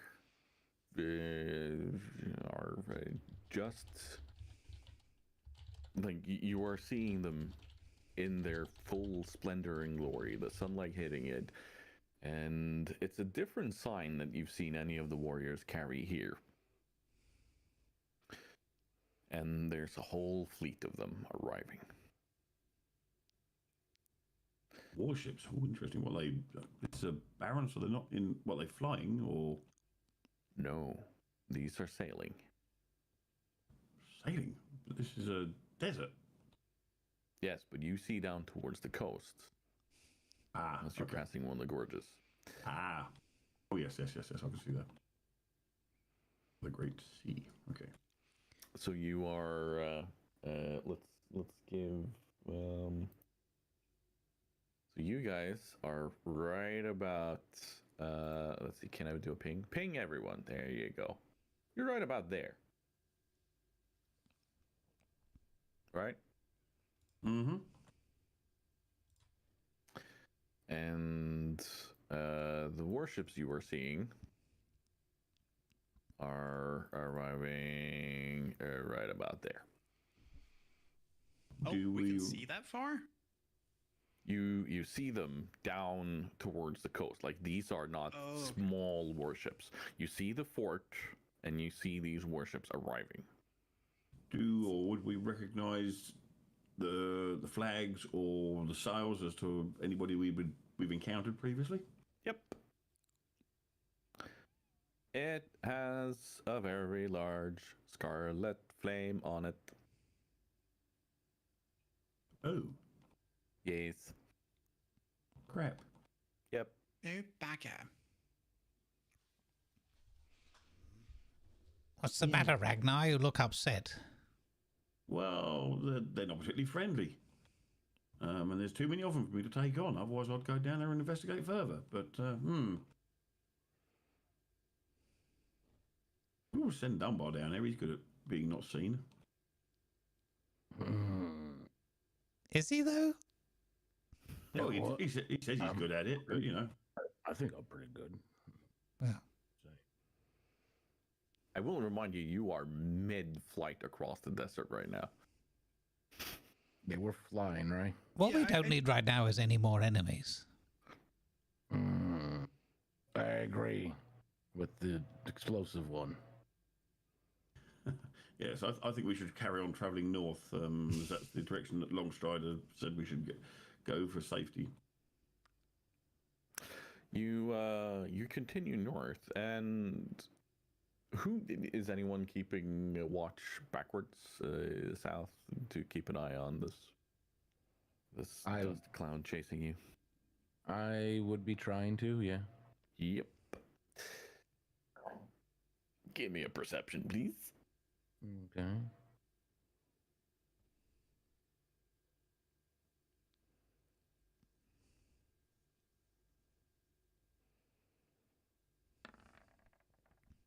Ooh. Okay. better. The dust has met a bit of a headwind, and you can clearly see a group of, rough estimate, 100 centaurs that are chasing you. I'd probably turn to them and go, "We really need to run. There's like hundreds of them." And you continue as quickly as you can. They are gaining slowly, but as they crest a ridge where they can see the entire gorge and down towards the fort,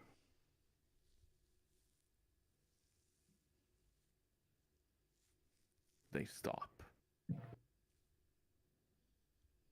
They stop and they turn.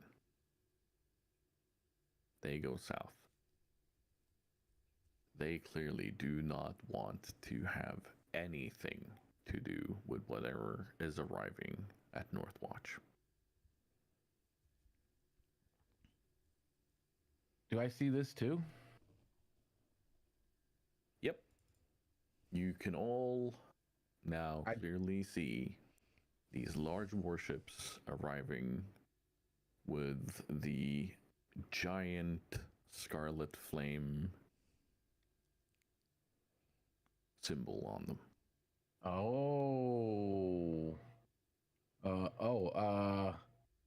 I turned towards Ragnar. Ragnar, do you still have that emblem? Ragnar can't hear you because Ragnar's 60 foot in front of you, heading off. Oh, right. He's on the. Mm-hmm. I like the idea that the centaurs are like, oh my god, religious fanatics, pretend we're not home. Harold, don't answer the door like you did last time. Exactly. Pull the curtains. Pull the curtains. Oh, Yeah. no. Oh, Ragnar's gonna ride right into them. Your attention, please. What I don't understand is there's a big boat over there with a flame on it. Flames are always good, aren't they? Thank you, please.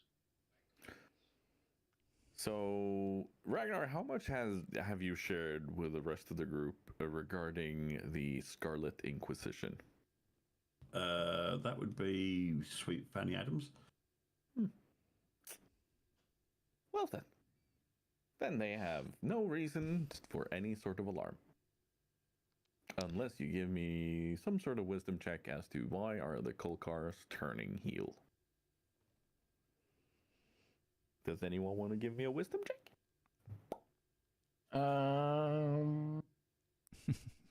Well, I was the one staring back and watching them. Yeah, you're the closely, one that's so- got the current info, yeah. Yeah. So I'm going to go ahead and Question. try my. We've been there when people have told Ragnar that he shouldn't wear that tabard because it Yeah. looks like he's associated with. So we know that's bad. Yep. Yes. I was going to suggest he get advantage on his check, but you know what? I just saw the Not 20, baby. I'm not going to make a case. We'll pocket that one, I think. I'll keep that one for later. I've been paying real close attention, apparently, to the garment wear of people. You are entering into a mind palace. Like everything slows down. You suddenly have symbols whooshing past your head and previous scenes where you hear people talk about it. You have picked up on some of the conversations you've heard in, for instance, Gadgetzan about, the scarlet symbol and so on, and that's why you shouldn't wear this tabard. And you've heard these talks. But you never paid them attention there and then, but right now everything is coming back to you, and this seems to be the more active part of the Scarlet Crusade. This is the Scarlet Inquisition. Nobody expects a Scarlet Inquisition. They are arriving, and they are bad news. They don't care if you are Horde, Alliance, Undead, Alive, Centaur, Kodo, Goat. They don't care. They are here to cleanse the lands. Oh fuck. So I would definitely like try to get everyone's attention and be like, everything I remember about people talking about that symbol means like death and destruction in its wake.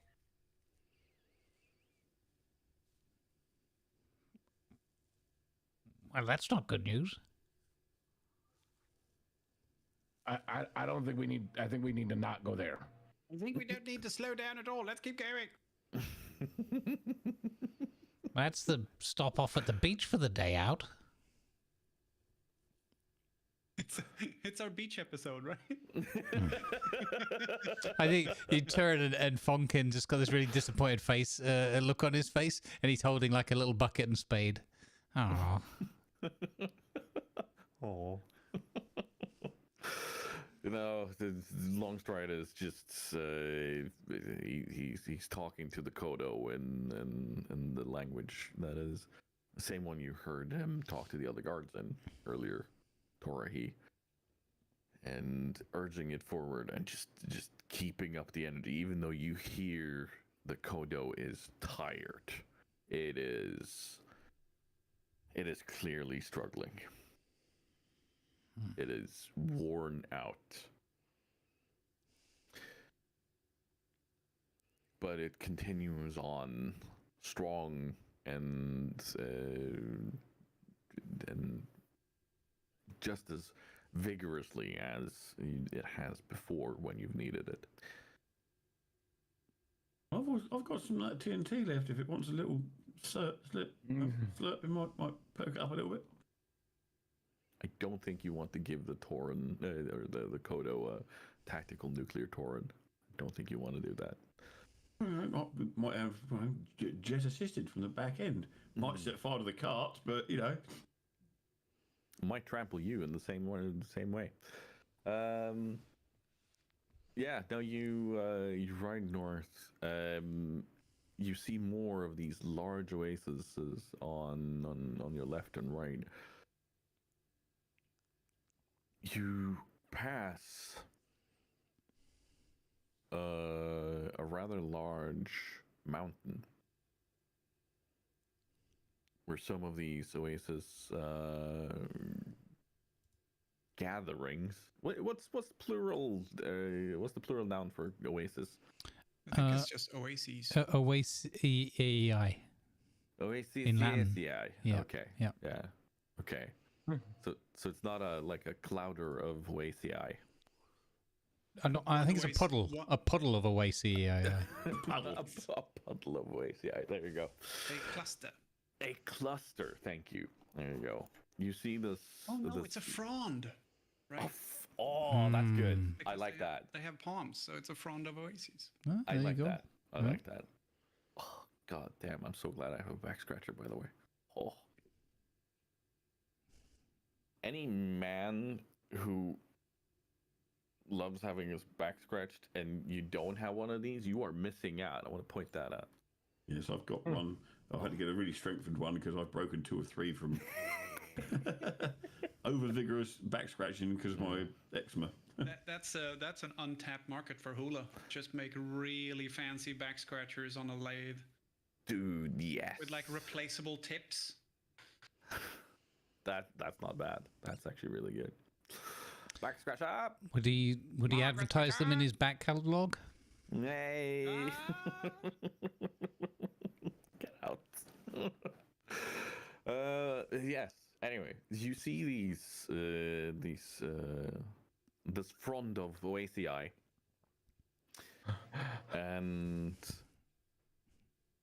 there are groups and throngs of snake creatures that are dead along the shores of some of these. They are piled up together with like a curious amount of night elves. And you smell this intense rotting smell that like it just smells putrid and horrid. And you hear the wind passing by you. You hear it's almost as if the world is crying for help. Oh.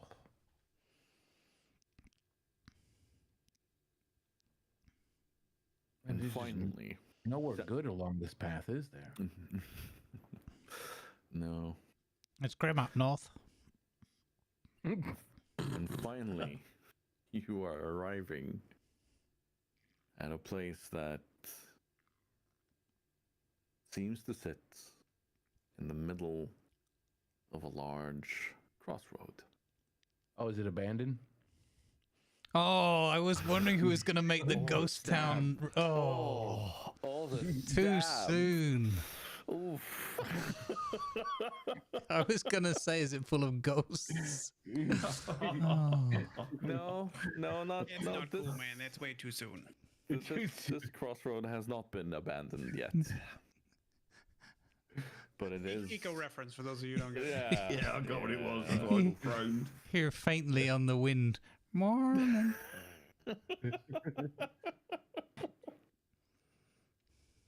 The single solo Hugoist flies by. I like the idea of like having ghost noises as well, like the faint sounds of a pick and like some beer going into a mug or something. And tumbleweed. Oof. There's that thing that always plays in the westerns when they just show an empty nothing. Yeah. Welcome to Ooftown, population U, apparently. Yeah. Also not wrong, sadly. Yeah, no, you come up to the area where Longstride finally slows down the Kodo. And he says, "Welcome to Crossroads. One of the larger bastions the Horde has here in the Barrens."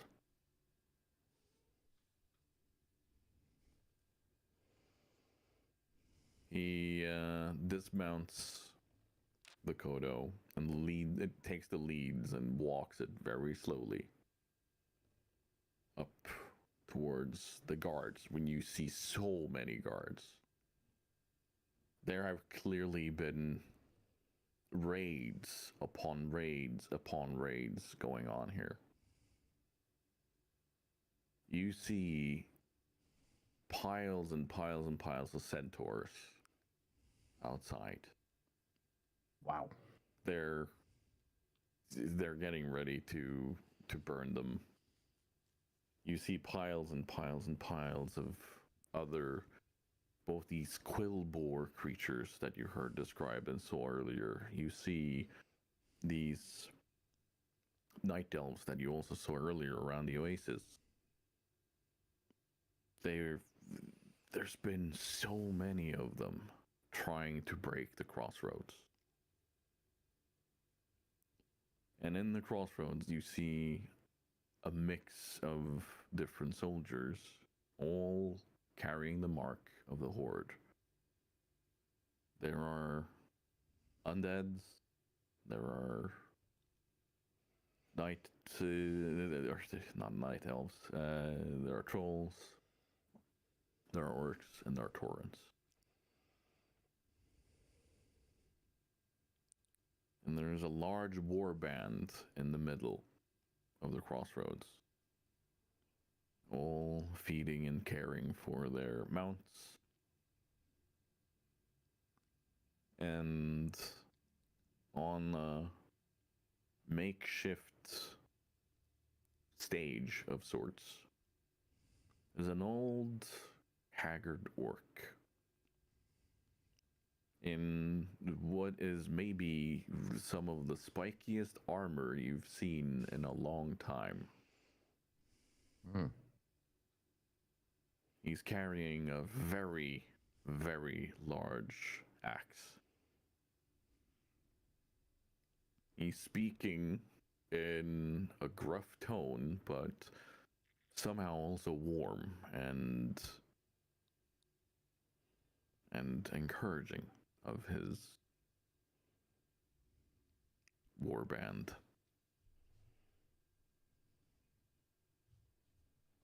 And you catch the last few words where he speaks and says, with Thrall being away, we have to take charge of the Horde and bring the fight back. Retake the Barrens. Retake and fight for our lands. I do not trust the Alliance as far as I can throw them, but I know I can trust each and every one of you. Loktar Ogar! And you hear this entire warband cry out, for the Horde! And the entire village answers in the same way. And this orc turns to you guys and looks at each one of you and says, so you're the ones causing this. Huh? How about a break? We're I was going to What? say, what's the collective noun for centaur? A herd? 'Cause Centauri? It's a herd of horses, but if it's a unicorn, which is also a mystical creature, it's a blessing of unicorns. Yeah. So is it a curse Plague? of centaurs? Plague of centaurs. It's a plague of trampling. centaur. It's a trampling. a trampling. A stampede of centaurs. Stampede. I like that. A stampede of centaurs. Yeah. Yeah. Yes, I think it's coffee time and breakfast. Yes. Tiny break? Yes. Yeah. Tiny break. Tiny break. And then we Like can play out what 5 minutes? is about to happen to you guys. Yeah, 5-10 minutes ish. Okay. It'll be You're all right. fine. Surely nothing bad will happen. Mm-hmm. No, it never does. You say that as if you didn't know that bad shit is going to happen. What do you mean? You are being greeted by Sarfang. Why would that be a bad thing for you? You know what this is the equivalent of? This is the equivalent of going to the GP, going to Legevakt, and them saying, "Oh, I'll I'm be sure right back, someone gang. will see you Need to very grab soon," some food. knowing full well that there It's are a forward of 34 people in centaurs. line ahead of you, and everyone has fucking problems that take precedence over you, even though you're sitting there bleeding from your eyeballs or whatever. Going, okay. Thank you for being here with us, I'll folks. just wait here then. Hope you're enjoying the show. Make Remember sure to you go and wake tickle the me. follow buttons of all of our fellow players here if you're enjoying what they're Take putting my down. pulse every I now think and they're all then. playing their Yeah, characters exactly. superbly, and Tiger's doing a great job okay. as the storyteller. We'll be right back. I'll be right everybody. back.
Yum, yum, yum, yum, yum, yum, yum, yum, yum.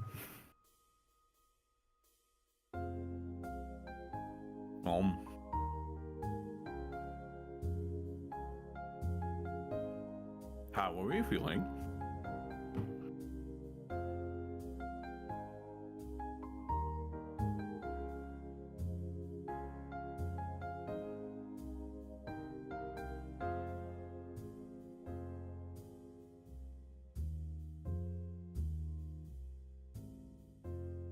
You have bacon, Silver? Good.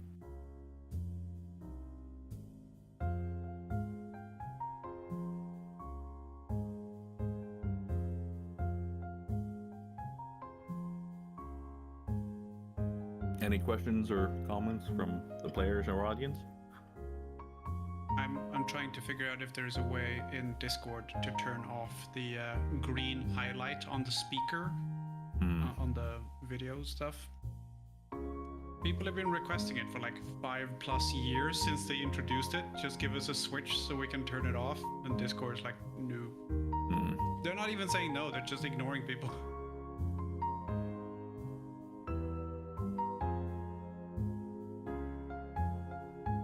Like, I get that they want to have it there, but it's also kind of understandable that people don't want to have it there, so Yeah.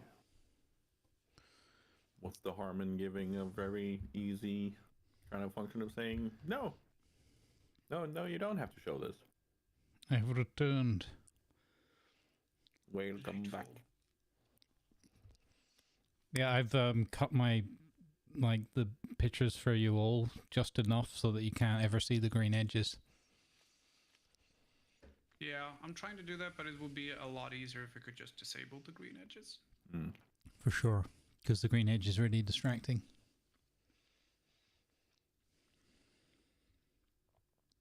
Are you arguing the realism of centaurs, Silver? In a fantasy setting?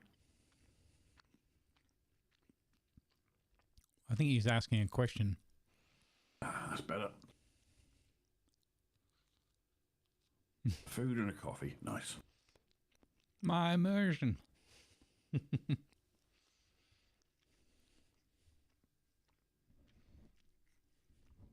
I appreciate your input, but I reject it. Hello. It's very simple.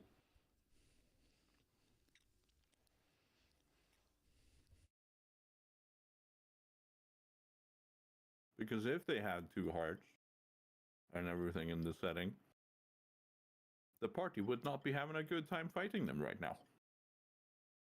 No, but they do have Okay. two rib cages.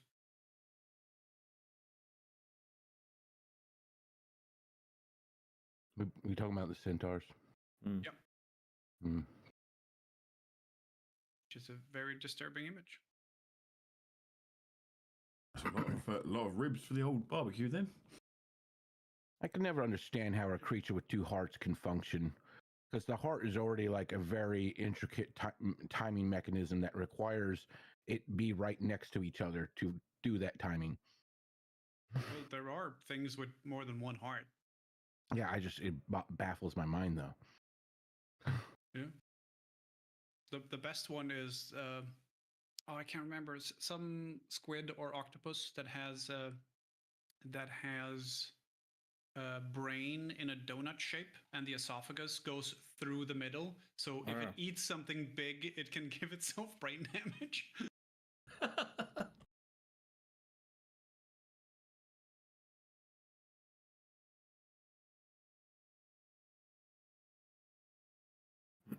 Is Lima back? Yeah, Lima's right here. And one thing I do enjoy about the shared chat a lot is that the puns can happen anywhere and no one can escape them. Wow. Like, it's hard to grasp. It's a hard concept to grasp. Didn't our cart already have to learn from your lessons of your puns? See, bad puns. There you go, Mr. Roboto. There you go.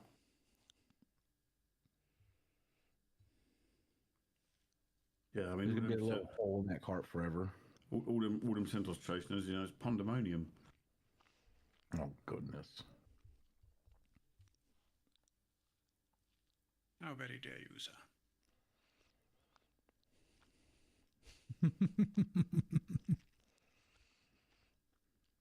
Isabel.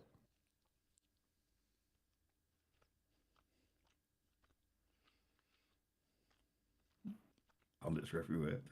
Like that. Mm.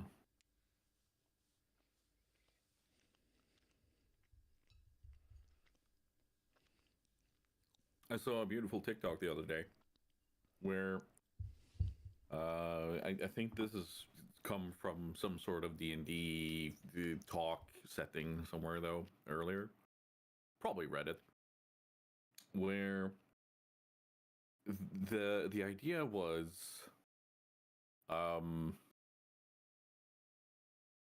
that you're essentially playing a horse, but you are the child of a centaur and a minotaur, but the minotaur is a horse-headed minotaur, so you have the upper half of the minotaur and the lower half of the centaur, and then you have a completely normal human sister. So you are just not a non-magical horse, but you can talk because you are also partially human. And playing it as a rogue. Simply clop, clop, clop up to the guard being a bit too curious, looking at you, and then going, nobody will ever believe you, and just clop away. I saw this, and I was like, huh. I guess technically. Because if you can have a centaur, have a half centaur or something, then why not half centaur, half minotaur? That's just a horse, but human. A humorous. No. Don't I don't know. Wouldn't it get confusing if everyone started calling them minotaurs?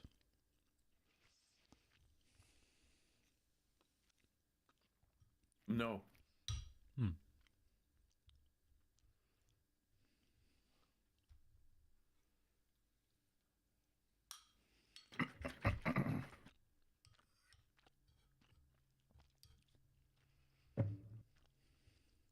Any other questions, thoughts, concerns from the audience? I have a question. Does the cart have an HP? I mean, in theory. So has it lost 1 point? There's nothing I've been tracking so far, so no. We're not gonna be worrying about that.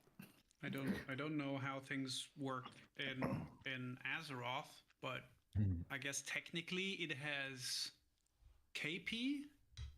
It would be Kodo power rather than horsepower. It's a KP. I thought it was enough saucer already. I don't think Damien meant the HP as in horsepower. KP as in Kodo power, yeah. Yeah. BKP, break Kodo power. That is a bit too close to DKP, which is a horrendous thing in World of Warcraft. What's DKP? Dragon killing points. Essentially, points given to anyone who's part of a raid that they can then utilize to bid on gear that drops. And it just massively favored the A team in any given point of time, which allowed them to hoard more points, so allowed them to outbid anyone whenever they wanted anything. So, yeah. It's just this elitist way of thinking about things.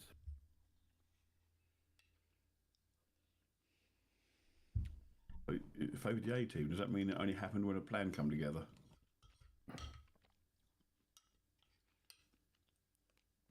No. Sorry. I like the pause before you said no. Like, no. I am eating. I will not interrupt my food to tell him no. He will have Exactly. to wait. Stream delay. I was putting down the stream delay.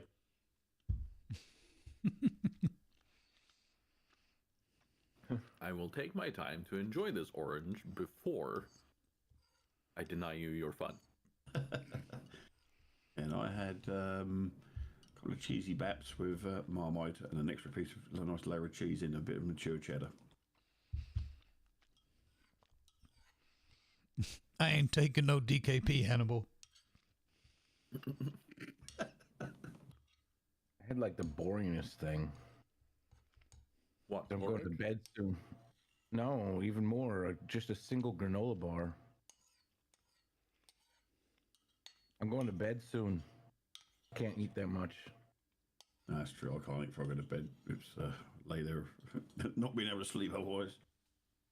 I've been so deep in my studies Hello, for the welcome last in. 2 weeks that when someone says DKP, the only thing I can think of is I would pronounce that Dekep. Because that's how we would pronounce it in Middle Egyptian, which is less than helpful to anyone in this situation. Because I don't know, I'm fairly sure you guys don't give a flying shit about how things are pronounced in Middle Egyptian. This is your hieroglyphs and pronunciations and translations, is it, thing you were doing? Yeah. Question, Lima.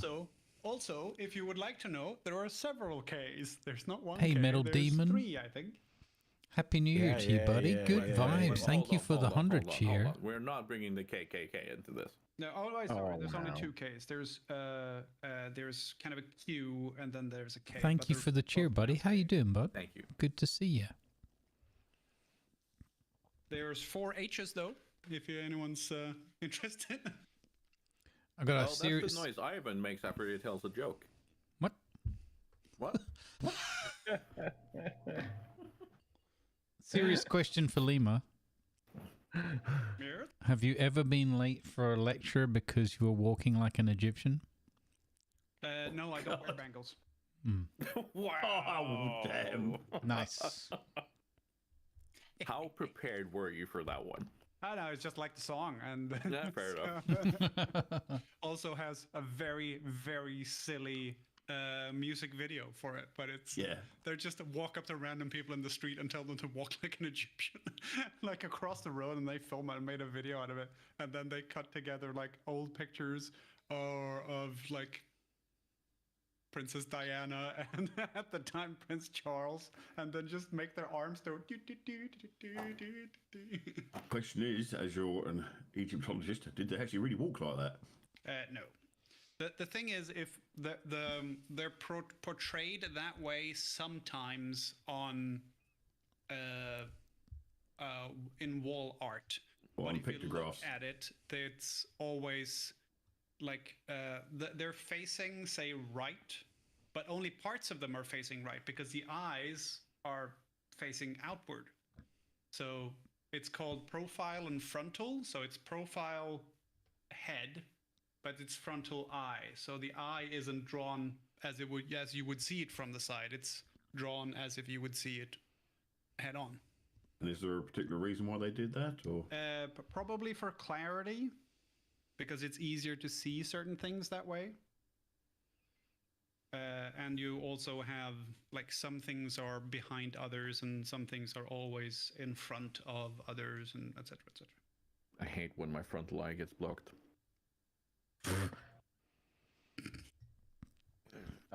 This is just roll 20 metal. Yes. Hey, D20. How you doing, bud? Yeah, it's just a browser-based roleplay thing that you can do. This, you can do Call of Cthulhu on. You can do Pathfinder, and quite a lot of pretty much any RP game is supported by this browser source.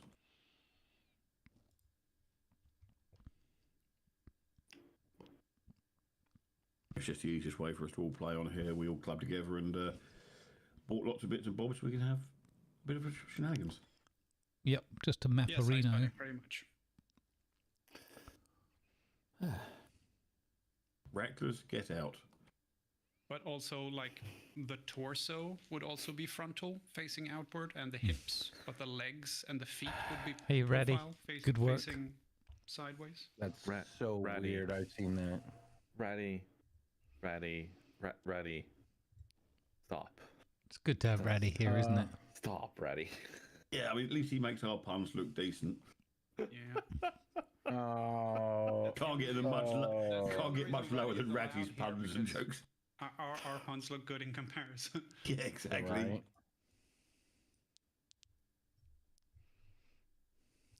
That's why Grumbles keeps him around. It's the Al Murray joke when he complains about the names of things all over the world. And then he gets to America and they say New England, you can see what they're trying to do there. And then they get Tennessee, Albuquerque. Not playing fucking Scrabble, fellas. And then he gets to the Faroe Islands because that's the way you say it in English. He goes, Faroe Islands, nowhere near Egypt. Greenland, which is white. Iceland is a volcano.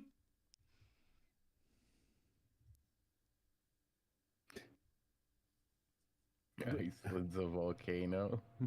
Why do we say Faroe Islands? In English, I don't know.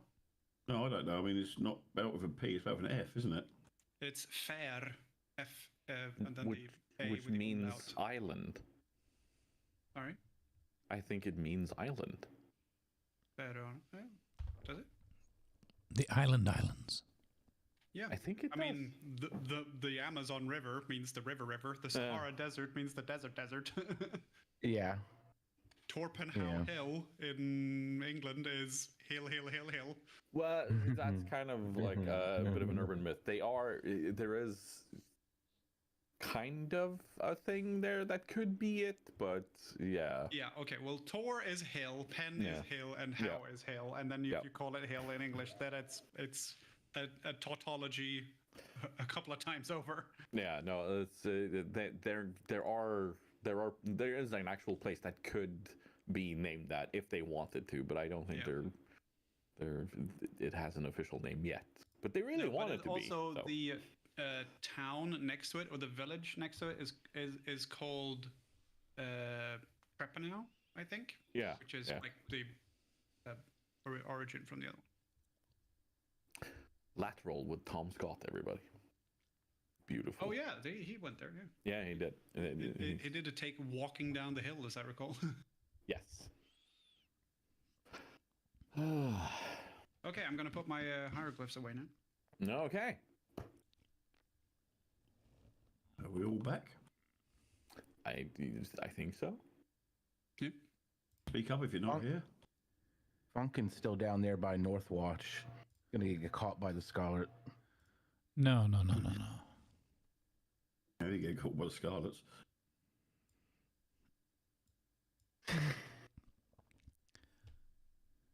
Alistair's still picking up bits out of his cart at the bottom down there as well.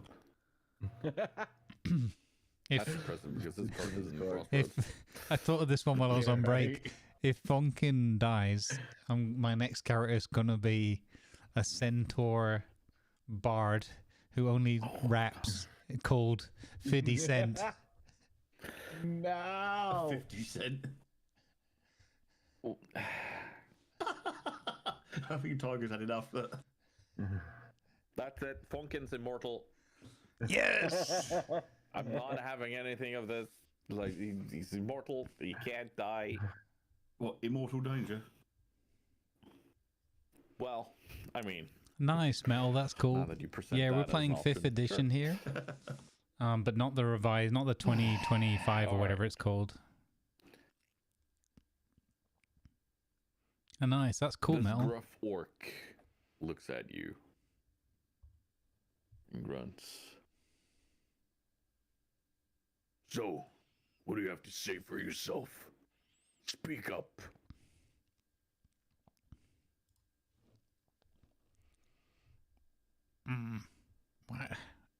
Hello, we've just arrived.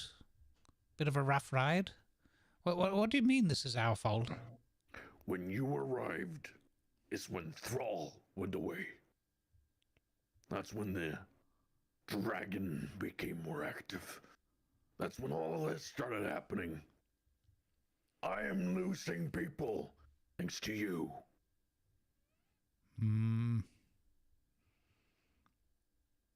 Well, all we want to do is go home. Maybe your people are, I don't know, where we come from. What's to say that if I get rid of you right now, that everything goes back to how it was?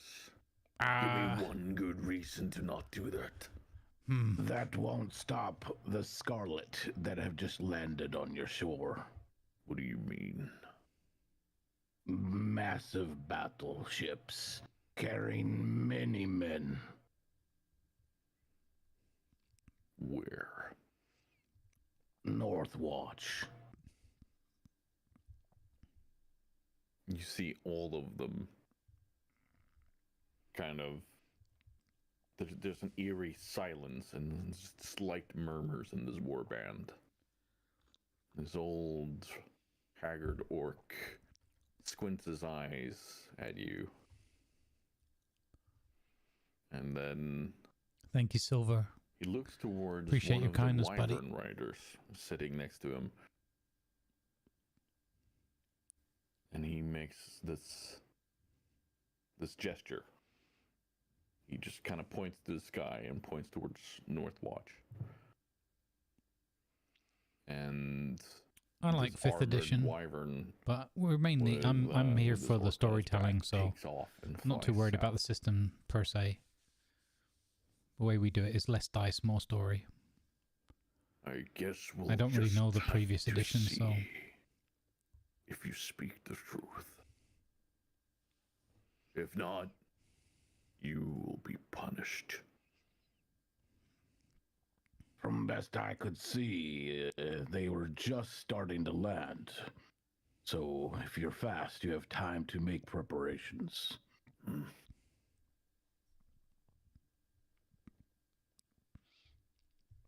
What brings you to the crossroads? We're lost.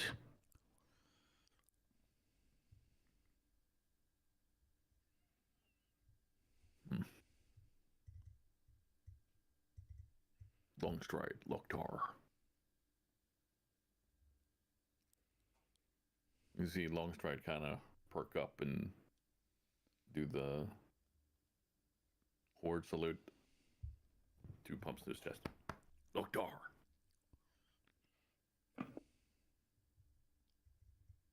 And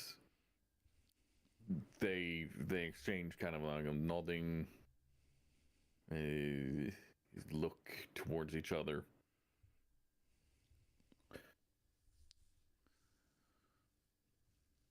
And Surfang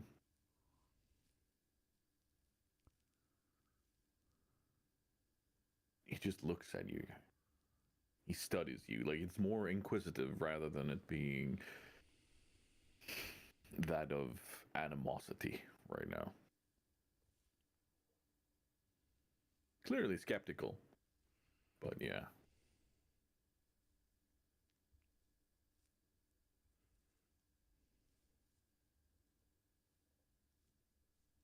There's an old orc walking up in a simple clothing.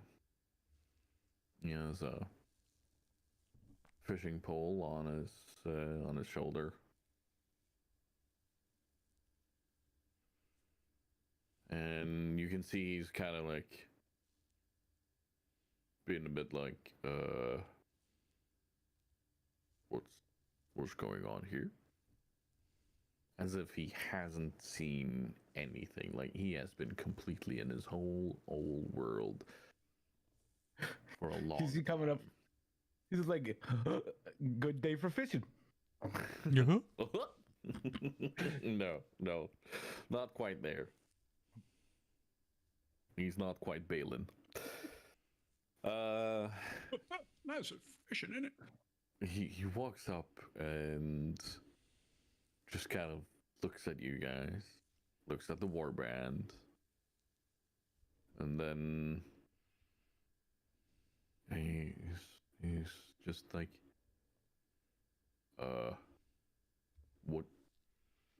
what's going on here? What are we doing? Are we trying to find Man Crick's wife? Or what's going on? Clearly confused and just kind of holding a little brace of fish that's been hooked. And he's kind of standing there and being very, very, very confused. Why are we going to war?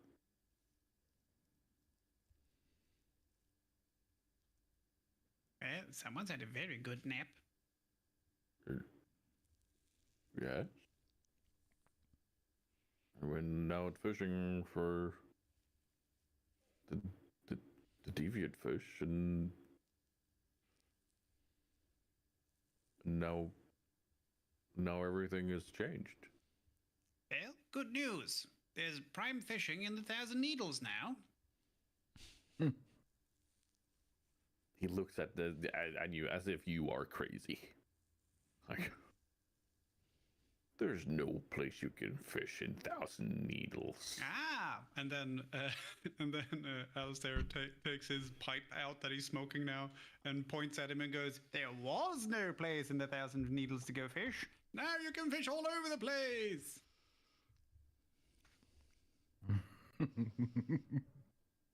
He just kind of scoffs at you and like, yeah, and I'm a night elf.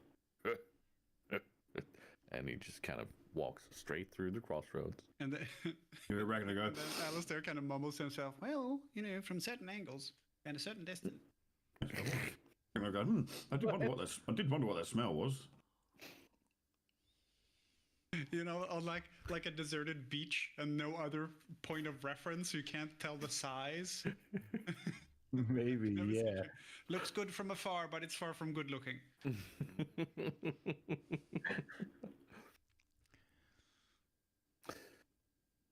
You kind of stand awkwardly in front of this warband and are just observing you for a while when you hear a screech from a creature up in the sky, and it's the flying wyvern coming back with us. You can certainly try. Back. It lands. They won't get you far in with, Dubai or Vegas. with a forceful impact on the ground right next to you guys. There's some gruff speaking back and forth between the orc on the back of the wyvern and Sarfang. And Sarfang turns to you and says, "Well, turns out you were right. So I'll not be murdering you today, then.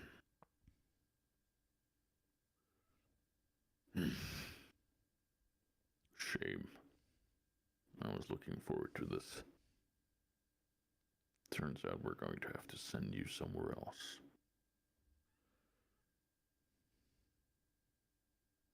The problem with this, you should probably have gone to Thunder Bluff. But your road is now blocked by both this raving band of centaurs. Let's not forget, the Scarlets are here.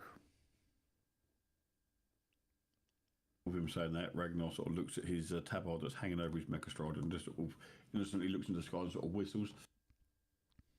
Huh. No.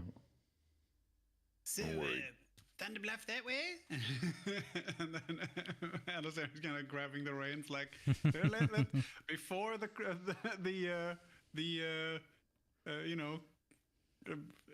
fanatic crazies get here, maybe we should, we are on a cart here. It does move. It's, yes. No time like the present. Longstride turns to you and says, I don't think my Kodo will be able to walk any further for a while. I'm rejoining my warband here. You guys need to go on alone. Okay, Dumba, you're up. Wow! What?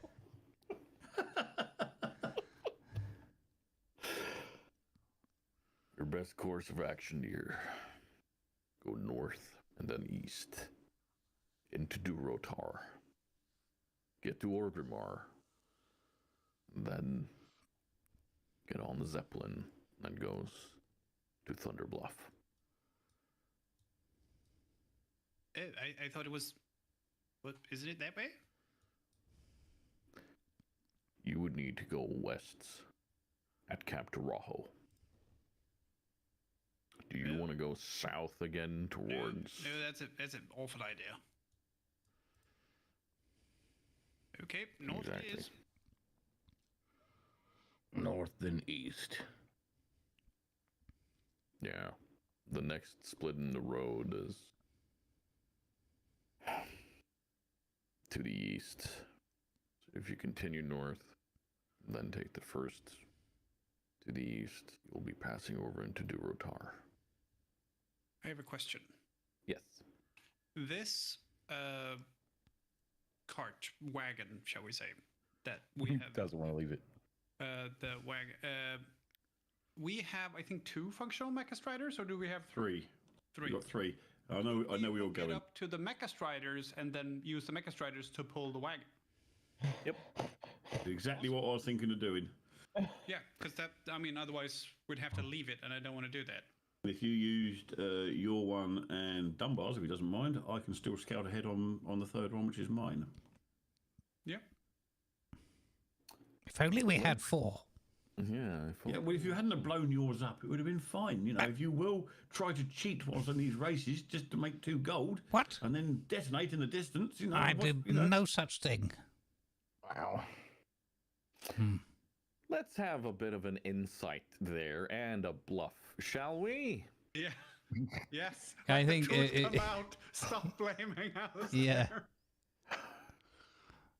Funkin is like, wait a minute. Why would he interject himself into this story or about how Alistair clearly fiddled with that? We haven't had 5 minutes to stop and talk about it.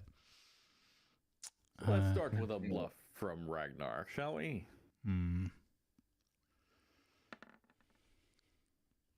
Oof. Yeah, I don't- Oof. Oh, it's not one of my strong points. Good. Come on, Grumbles. That one, please, Grumbles. Fuck! Oh my god. With a +3? With a +3, I rolled a 3. What the? I don't even get a plus, I get a 1. Can I help? Can I help him? Can I help him? I think Funkin Tiger, like please. turns and just narrows his eyes at Alistair again. And then Alistair just looks at him and goes, "Oh no," and then points to Ragnar. Can I please help him? You know, if you will let Alistair tinker with your Mecha Strider, you know, while you're not looking, these things are going to happen. High or low, Lima? Hi. Fucking shit!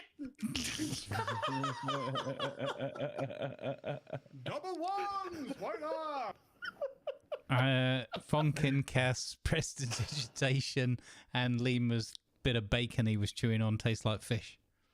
Oh, God. Oh. And Alistair goes, "Ugh."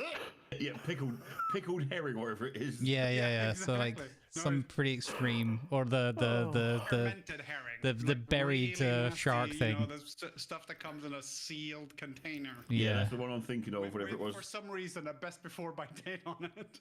Yeah, the one that you open and you smell it, it's like, oh, God. Yeah. Best before it got tinned, more like it. Yeah, exactly. Best before weekend. But when this happens, Alistair is absolutely going, no, and then points at Ragnar. Ragnar's just going to look at Alistair with his back to Fonkin and just raise his eyebrows and give him a nice smirk, shake, cock his head to one side, just wander off, chuckling under his breath. Yeah, I think we're gonna have an insight from Alistair here, because you are also part of this.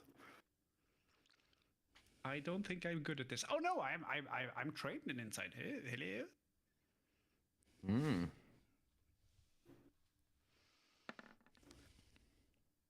What the shit? I mean, it's higher than 7 still. It's higher than 7, yeah.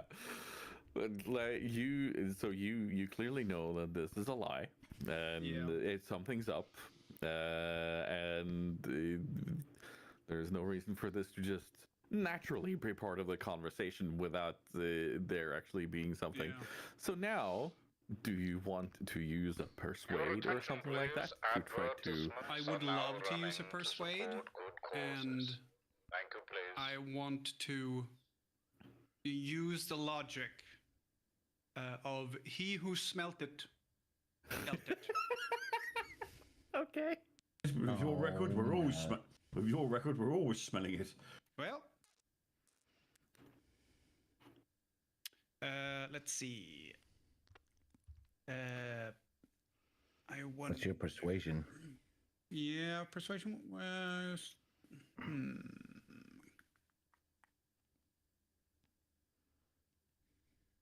This took a very nice little fun turn. I want to point that out. Yeah, just a straight up persuade, I think. Yeah.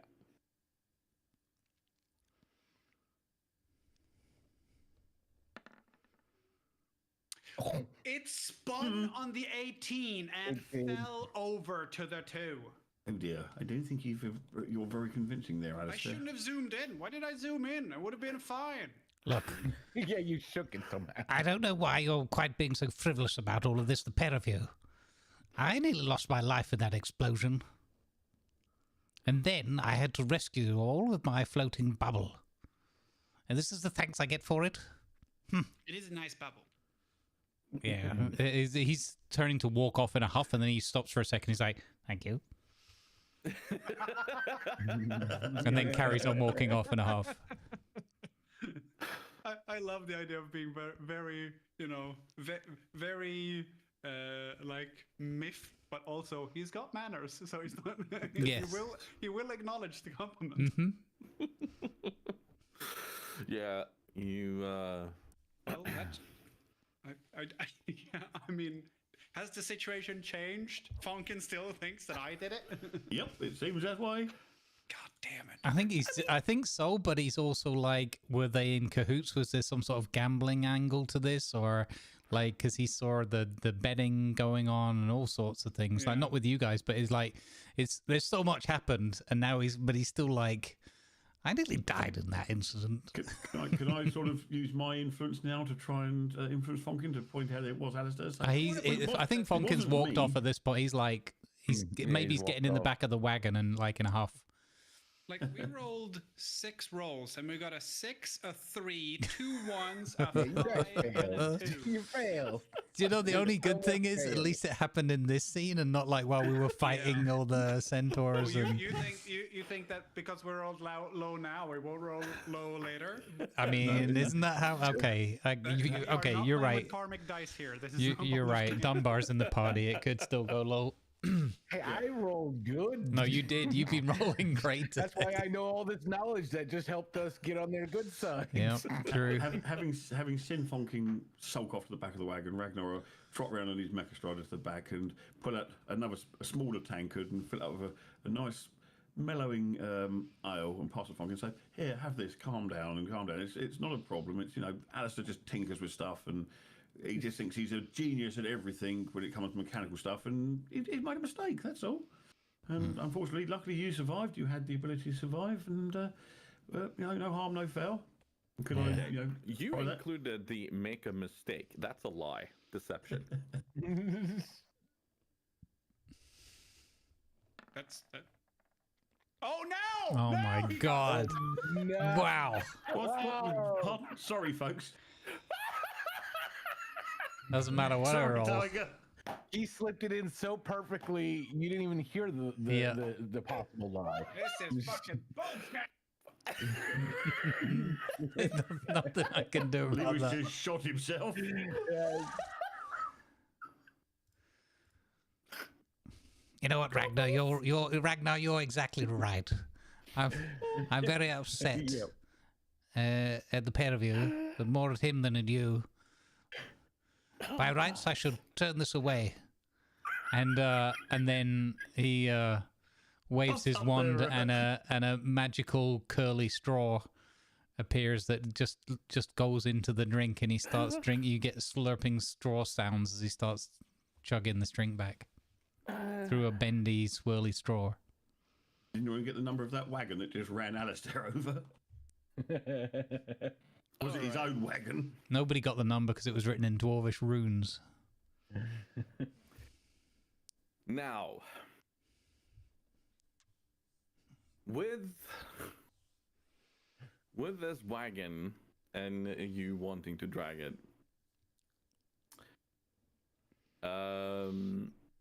if it hadn't been for the absolute mastery, I would not allow it. However, you will have to use all 3 mecha striders in order to get this going. Okay. They are mechanical. They're not meant to be used for this, but the only saving grace you have is just the good craftsmanship of Alistair. That is the only saving grace that will allow me to do this. Oh, we hope it's a good craftsmanship of Alistair. I mean, we've seen what he did to Mecha Strider number 4. That one blew up. Just shut up. Zip it. I love how he's now trying to lie to the DM, basically. Mm-hmm. That's a brave choice. See, right? Alistair might not be, and like Pumpkin might not understand, but Grumbles is fully aware of this bullshit that has occurred. I am, but it's making it all the more fun for it to play Funkin as like he's miffed at both of them right now because bringing it up and making light of his near death, but he still thinks ultimately that it was Alistair that fiddled with the device. Oh, by the way, Doc, you were talking about having like you wanted to like run ahead on your Mecha Strider to do scouting. We're not going to be able to if we're using all 3 for the No. cart. That's what I'm saying is we can get Herman to do it. We can get my homunculus to like do scouting runs and because he also can get up high, so You can see further. Yeah, brilliant. Yeah, no, that sounds like a plan to me, Alistair. you All right. absolute shit.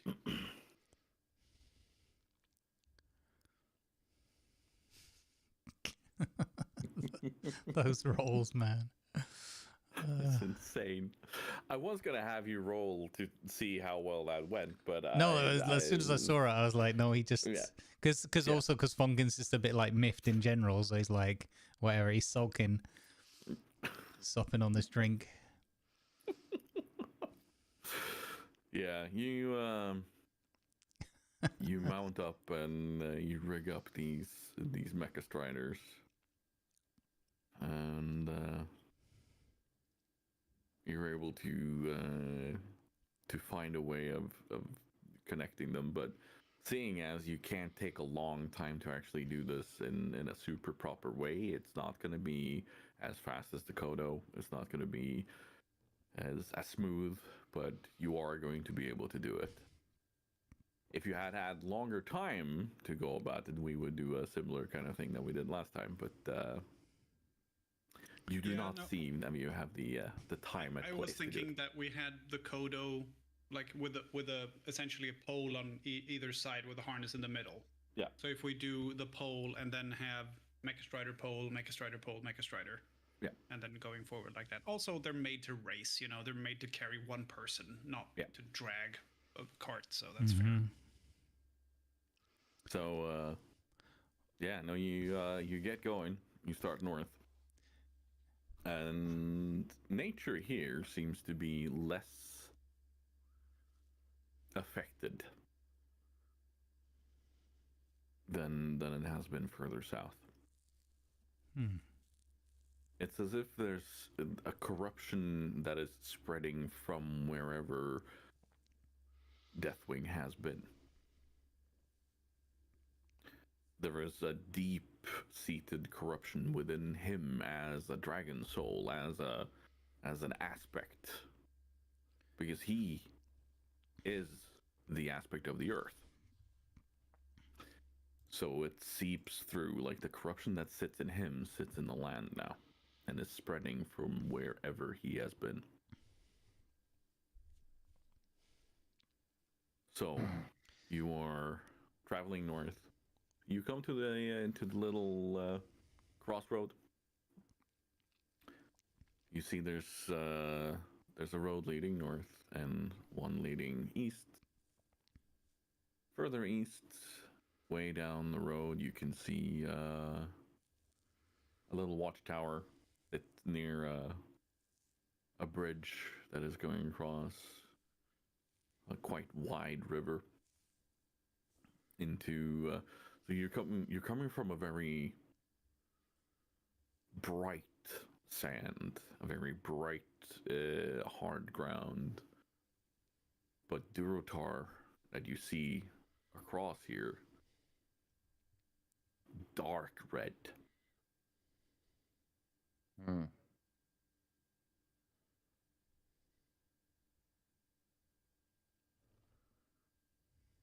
And you make your way down towards the Durotan River.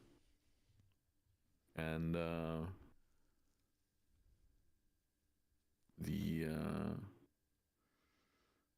little outpost there is just kind of eyeing you as you're walking across. They know that these are strange times and that people of the Alliance will be walking across here from time to time. They see no reason to stop you.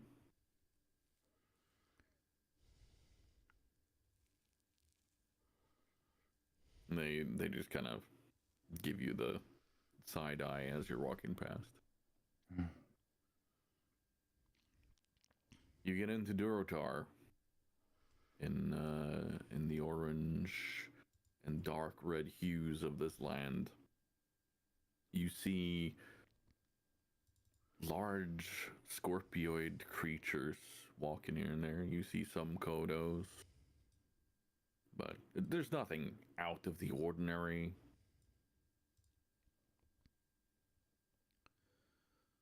Far north in Durotar, you see a city. You see the city walls of Orgrimmar. You see people heading to and from it. Like there's nothing wrong? No. Just like you get the general feeling that everybody's on edge. Like everybody has their weapons out. They're clad in more armor than you'd expect in times of peace. Mm-hmm. So it's not just guards at outposts and so on that are armed and armored. You see this on the general populace. More people are traveling with guards as opposed to traveling just alone.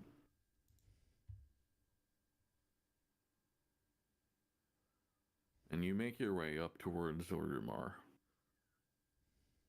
And the city gates are heavily fortified. There are throngs upon throngs of army groups outside.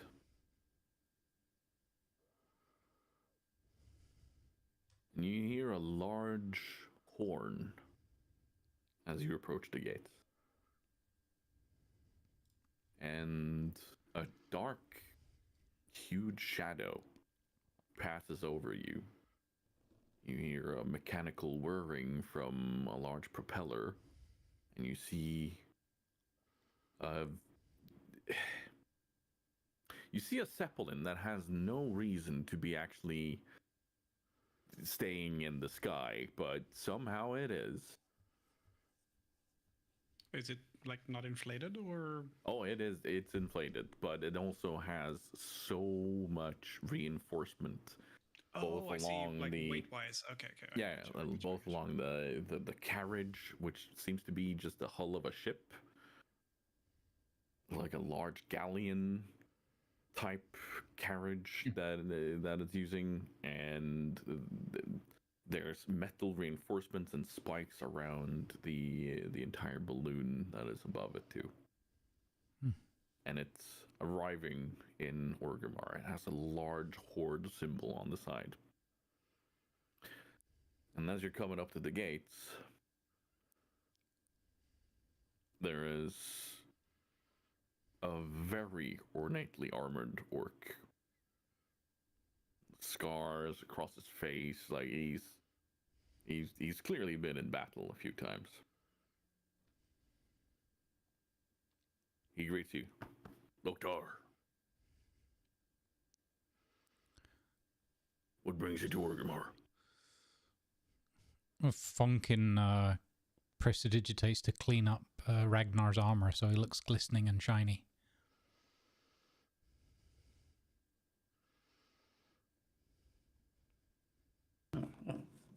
Ragnar I looks don't know at his who's arm. going to talk to. No, Ragnar looks at his arm like, oh, that's quite nice. That saves me a job later. Thank you, Funkin. Well, can't have this fellow showing you up. Greetings, we are fleeing trouble from the south. Yeah. And? We're looking for, well, first of all, safety and sanctity, somewhere to rest and gather our wits about us. And then transportation, yes, on something like that. Maybe some shopping. Oh yes. So you've come to serve the Horde. I mean, if they're the good guys.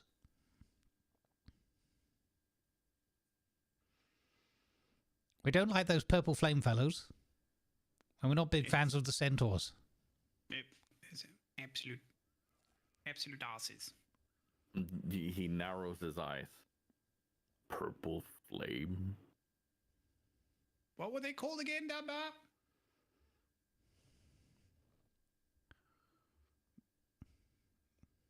Damien? The Scarlet. Yeah, those are the chaps, yeah. Yeah. Scarlet Inquisition, I do believe, is what you're looking Yes, for. the Scarlet are south. Yeah. They're in the Barrens now, apparently. They were arriving just as we left. Not Big. so much. Big ships. Very many big ships of theirs. He turns to the warbands and armies behind him.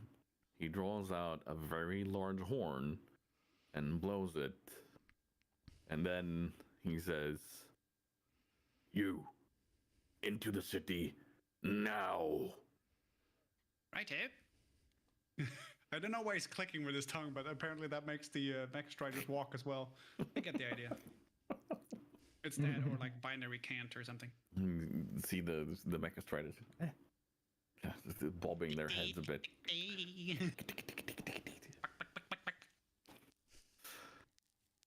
The masses of armies are forming, and they are all gathering their weapons and armor, and they are forming up in marching lines. You see war machines, you see mounts, you see war wyverns, you see wolves that are being used by some of the orcs. You see raptors that are being used by trolls.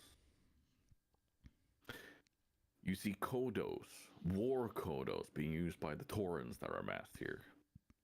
But maybe more disturbingly is the contingent of undead warriors that are amassed on these skeletal-looking horses that are clad in armor that only seem to be filled with a magical flame inside to carry them.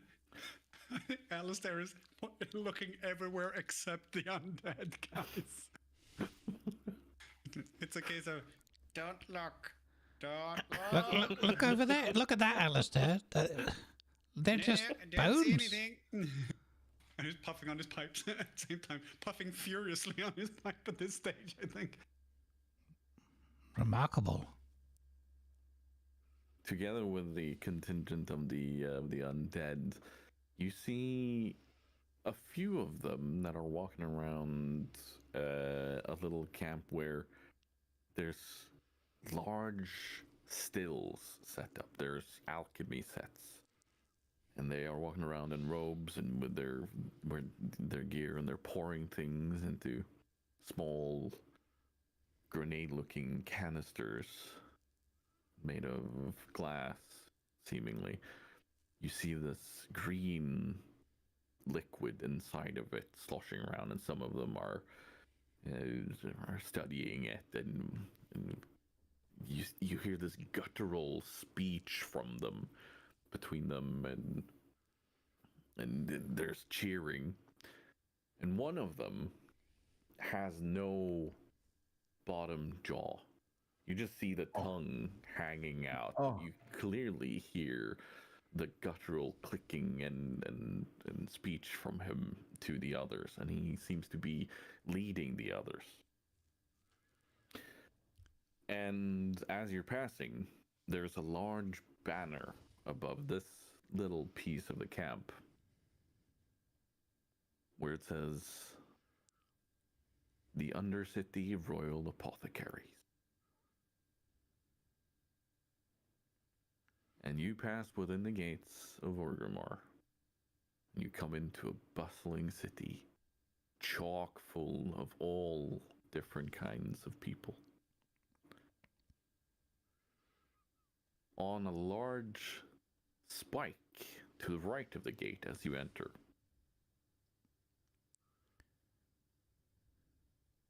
is the head of a very large onyx dragon.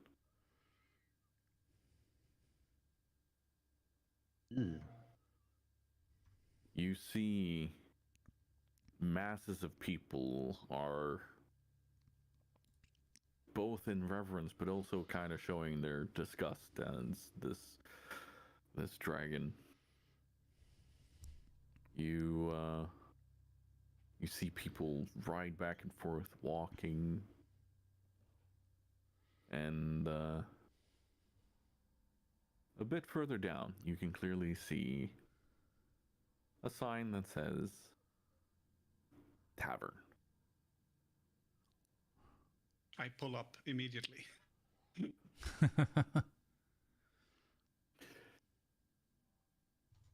The innkeeper looks at you And the first thing he says is, "Don't get in Gammon's way." Gammon? What can I do for you? And I'm looking around, like after he said gammon, looking for what the heck a gammon is. That'll be the Tauren who's kneeling at the entrance of this inn, looking out at the hordes of people. And he pays no one any mind. He's just staring out there. Alistair jumps up on a stool by the bar and goes, 4 pints, please. What do you want? And he looks back at the other guys. What are you having? I'll have whatever they think is their best ale in this place, because I like to test my different beers and ales, as you know. See if it's as good as my home brew. I wonder if they make a good mojito.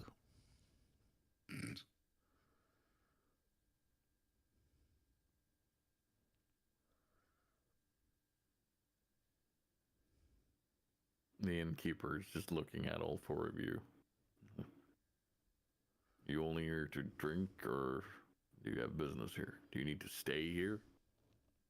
I would love to hear about if you know any good shops around. Depends on what you're looking for. Equipment, magical items.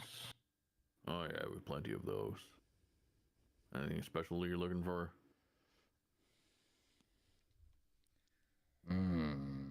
Rarer stuff.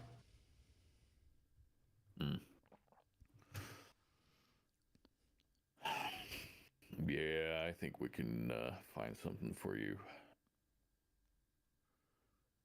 Yeah, And money's burning a giant hole in his pocket. Alistair. I'm gonna do this now. So when I have something, I want to, instead of interrupting, I try to get better at that, but it's really difficult. But I'm gonna do this instead of interrupting. So when he's talking to Dunbar, I imagine that he's pulled up 1 pint, but it's still on his side of the bar. So Alistair is kind of like trying to reach across the bar. It's just out of reach. Can't get to it. And he's trying to like, and it gets like a fork or a spoon from the bar. Like, it's the equivalent of Homer getting his car, and he's trying to get to the restaurant on the other side of the street. He finds a stick and it's like, getting closer. And like, yeah, but there's still 50 feet to go. This is me with a spoon going, getting closer. And the innkeeper just kind of shoves it towards you as he sees you struggle. He's like, there you go. Thank you. Yes. So, let's do a bit of shopping and looking around, shall we? What sort of time of day is it, please, that we've arrived at? Is it? You've arrived early evening, late afternoon. Okay. Perfect time for Dunbar. I can just turn invisible anytime I want then. Just find a little shaded spot. Yes, Alistair. Is it a Sunday? Because if this is Norway, a lot of shops will be closed, or like a small one inside the big one will be open, where we won't be able to get the stuff we need. What? Unless they sell flowers, then they get to do. Oddly specific. Yeah, no. No. Shops in Norway are closed on Sundays. Yeah, they are. Can I just also say I've probably got less than 45 minutes before my other half turned up from work, just to let you know. Oh. Fair enough.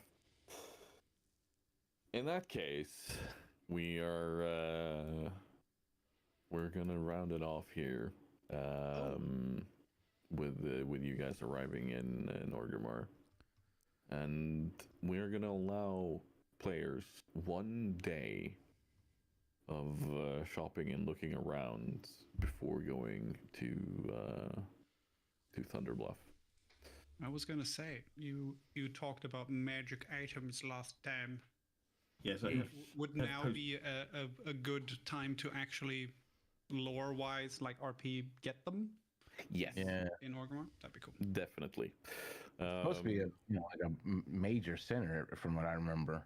Yeah, Orgrimmar is the biggest city that has any sort of foothold in the Western Isles in Azeroth. It is the main orc and horde city. You have Good stuff. you have so much stuff here. Also, I don't know what match we're on, but are Orgrimmar the only ones with the auction house at this stage? So, I mean, we'll be able to get something That's on the funny. cheap, maybe. We're gonna go to an auction. Ding, Yep, ding. Tiger, I've posted in Discord an idea. Obviously, I need you to decide yay or nay before I try to RP it. Let's have a look here. Because I know the thing that Grumbles posted set a value and a quality, shall we say. So I've had a quick look through.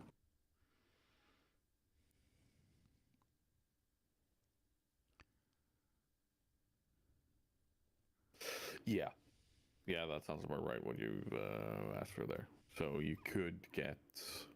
Yeah. Yep. So, Yep. You were talking about Tiger. You were talking about having like we could choose a common or uncommon one, right? Yep. But what's the price range? Because some uncommon stuff are quite reasonable, and some are very much not. So we're simply gonna go on a bit of a case by case basis here. Okay. Like, so if this is something that will clearly break with what you could have available here, Yeah. then it's going to be a bit harder. But if it's something that is, it makes sense that this could be in the hands of the Horde, and this could be in the hands of whatever's going on here, then yeah, then it's definitely possible. Whether or not you will be actually able to get your hands on it, though, is yeah. Because I was thinking bag of holding, but a bag of holding can be up to 500 gold, which is, a lot. Yep. if you look at the post, that Grumbles- 669. yeah, if you look at the post that Grumbles put up, it gives you a max value that he suggested as a fair value. Yeah. So bag of holding is not unreasonable. This would be a place to get a hold of one. Wait, where was this? Basically, the out of character, it was common or uncommon, max value 1000 GP. 1,000 G. And Grumbles put a big list of Okay. and Grumbles put a list of all sort of items that you could potentially look into. Yeah, I would also say as well that if something really leaps out at you, like, oh wow, this would be, and it's not an unreasonable like legendary item or something, then you could also maybe, if Tiger's open for it, we could like say, well, you could have one of these rings, but it's not as powerful as the thing that's listed there. Maybe it only stores like one spell, and therefore it's in your price range kind of thing. Maybe like going to the jewelers and you see like the really nice watch that you can't afford, and then like the cheap knockoff one that you can afford and it's not quite as good. Would you like to buy this Rorex? Yeah, exactly. So you get like a ring of magic, like a minor ring of magic storing. It's a silly example, but it just stores one spell and not 5 or whatever. Yeah, so you end up with a phony TV instead of the normal one. Yeah, Egg rolls. exactly. Phony TV. TM. What time is it? It is 25:92, which means I shouldn't have bought my watch from a market. In the distance, you hear the gleeful cackling of a goblin while running away. Exactly. Time is money, friend. Yeah, if you're looking for the list of stuff, if you look under sharing on our Discord, it's about 3 posts up. Called Sane Magical Prices. Oh, there it is. Yeah. And it's a very, very, very good list of things. Smashing. Do we have any inspirations coming from the audience in regards to what the people should be doing or looking for here? Because this would be a good time to do it before we fully round off. Yeah, chat. What should a dragon have?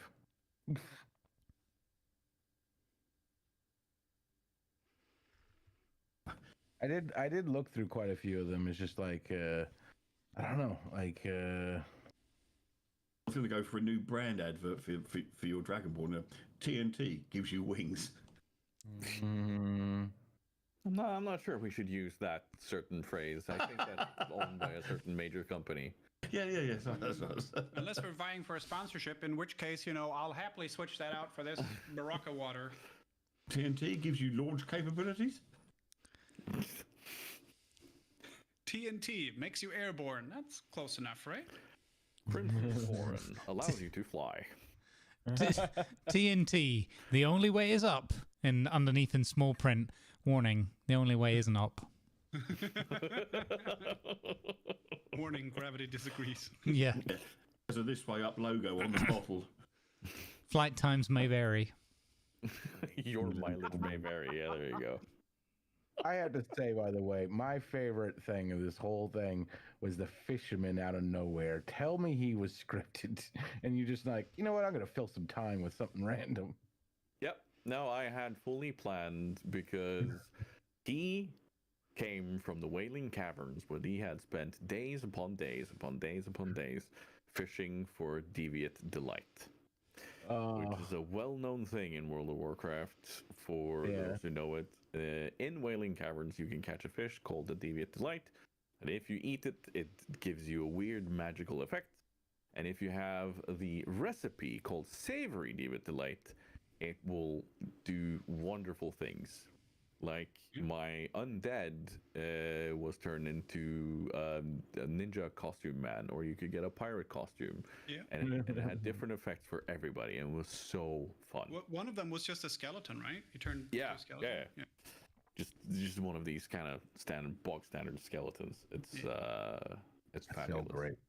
So I keep throwing some of these kind of small things in every now and then, and every now and then you'll have someone sitting there going, "Hold on, I recognize this." And as soon as you came over and he's talking about that stuff, I'm like, it's completely possible. So you go out fishing on a boat for a while, you know. Anyway, on that note, Ragnar's going to go and see if he can find a reputable weaponsmith. So he's going to talk to the guy at the door and say, "Do you know anybody that can? I want my warhammer. It's not quite balanced properly at the moment. I'm wondering if there's anybody here could, maybe add a bit of weight on the end or improve the head and that, because it doesn't feel right since I've been in this land. It just seems sort of off kilter." Well, you might want to get it enchanted. I like the fact that there is a Trident of Fish command. You literally turn into Aquaman. Where would I get that enchanted? And is that an expensive thing? Because I'm not sure if the coin that we've got is worth much in this land. Well, there's usually enchanters around crying their eyes out on every corner trying to get their services sold. But I'd start by going to the Cleft of Shadows. That's where most magic users are these days. Okay. Well, with that, I'll explain to the party what I'm going to do, and Ragnar will wander off trying to find. He'll ask this guy where the Cleft of Shadows is and head that direction. Yeah, you just walk up through those large gates there. You follow the road down. When you get to the place where you see the purple orc, you head down into the Cleft of Shadows. Purple orc? What is that? Is that an orc that's purple, or is that a well-renowned inn? Did I mumble? Yes, a purple orc. Makes perfect sense. Was he born purple? Just seems, How would I know? Do I look like his keeper? No, it just seems strange because most of you are this sort of manky green colour or browns, and purple just seems a strange colour. But then I suppose we've got a guy that's white that somehow manages to hide in shadows, which is very bizarre. You must be new around here, dwarf. Yep, I am, and even though this is a different realm, orcs still smell bad. With that, adieu, and he'll wander off up the road. Wow.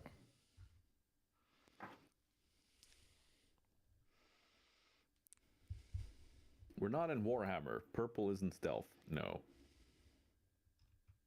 We're in Warcraft. Very different realm. Purple orc, pork. Bro, still stealthy though.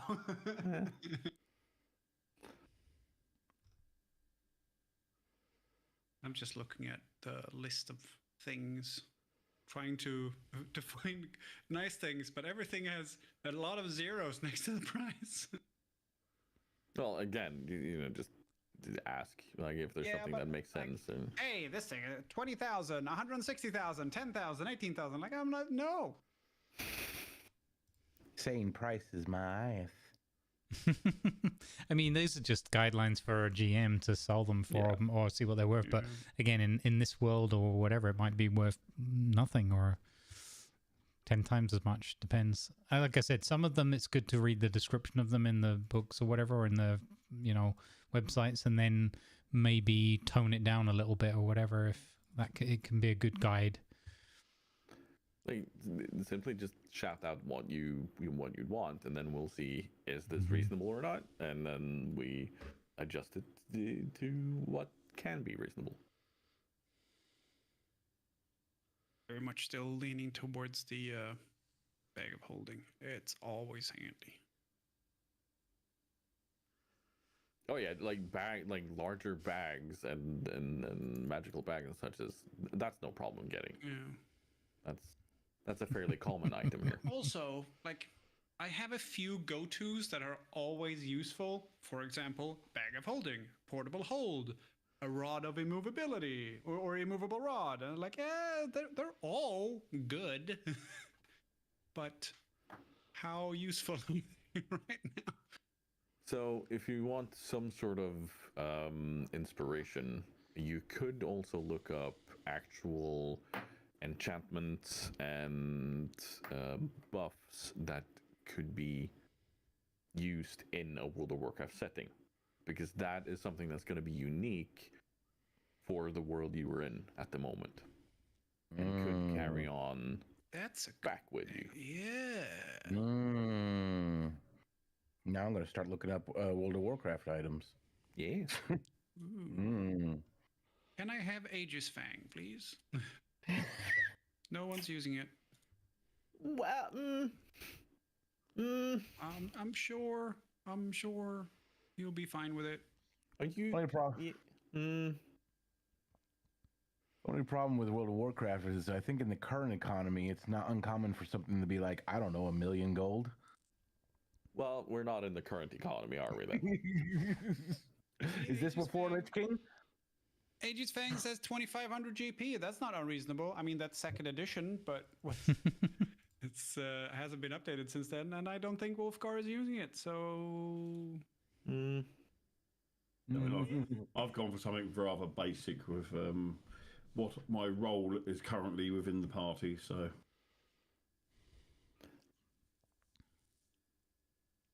So, in World of Warcraft, the enchantment of gear is more readily available than in normal D&D settings. yeah. It is something you can apply to any item you have, no matter the quality, and it will give you a static bonus, or what's known as a proc. Percent chances of occurring. And it's some of these things that you could utilize while you're here. Because once you're back in the normal world, that means the item has to be crafted with this bonus, and then it sticks with that bonus. Yeah. Like I say, I was just being conservative on the item because I thought it was, as I said in the post, I'm not too much into material things of it when it comes to D&D. I'm more into the story, the fun, and the shenanigans, I have an idea. I do like Dutch Eagle and Flyers suggestion for Alistair. I have a very cool idea. Very cruel, but very funny. Tiger. Yes. There is a manual of golems that you use to create golems. There are like 4 different golems to choose from, and I don't want that, but it would be pretty cool if you could tune it to make like a steam or a clockwork golem a la Artificer. That would be pretty cool. So, with you being in Horde country, there would definitely be goblin engineers around, and they have these lumberjack shredder armor things that they use for war, for you know, any sort of hard labor, because they're tiny creatures like gnomes. So what you're saying is I could have a Grogu IG-88 scenario. yeah. Yeah. No. We're just gonna have to. I think we're gonna have to roll on if you were able to actually get your hands on it, though. That would be pretty cool, though. So yeah, I think that's definitely gonna be something that would. I like the idea of going, I want to kick the door in. You're a gnome. I am a gnome in a mecha suit. Smash. Also covering the whole thing in a big trench coat.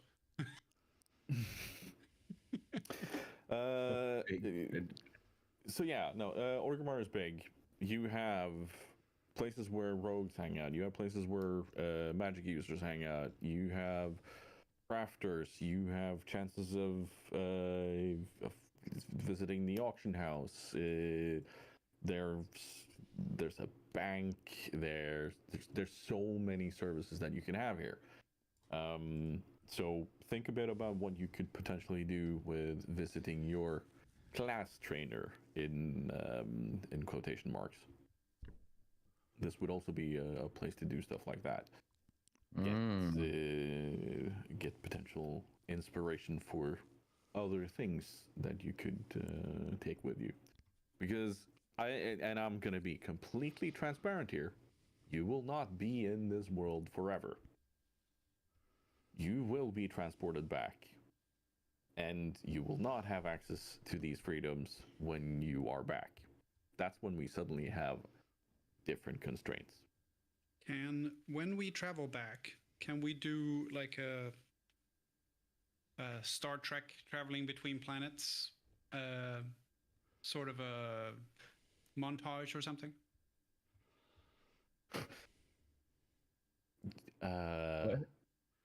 Except, you know, it would be like I want a theme song and a travel episode, essentially, is what I'm saying.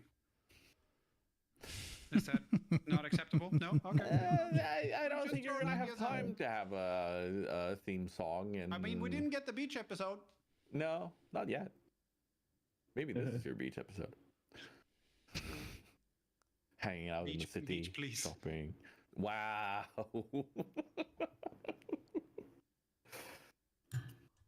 Hey, Silver, don't give me good ideas. Don't give me any good ideas. I don't think they want to end up in the Grimdark, though. No, 30k also is the worst part. That's Horus Heresy time. That's like, no, it's awful. Maybe you'll be the ones causing the heresy. Who knows? Yeah. How about Warhammer 25k? Before Lorgar goes, you know what? I'm going to listen to the strange voices in my head. I'm like, no. Turns out Alistair is the strange voice in his head. Yeah. Turns out Alistair is Lorgar Wardbear. Oopsie.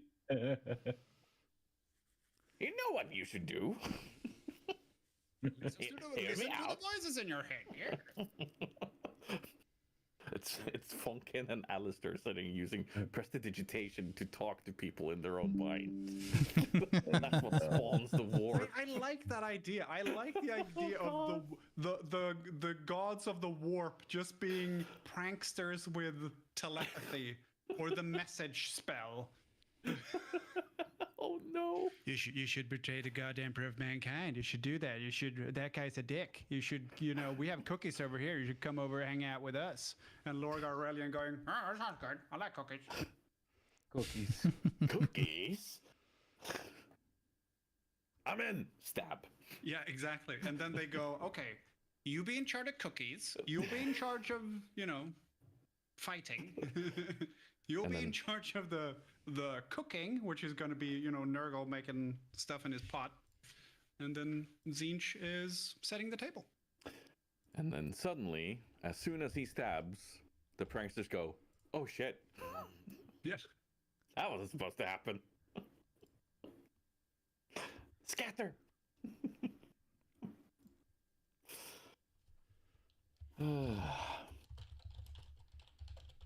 Maybe one of you should stand in the market and shout Thunder Fury and see the chaos ensues. Oh gods.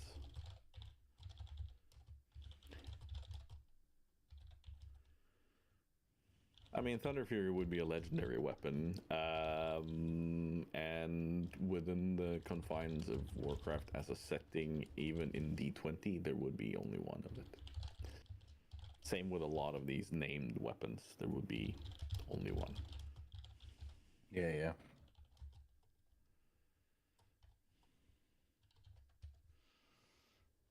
All right, Tiger, I sent you like an idea or something to like workshop on.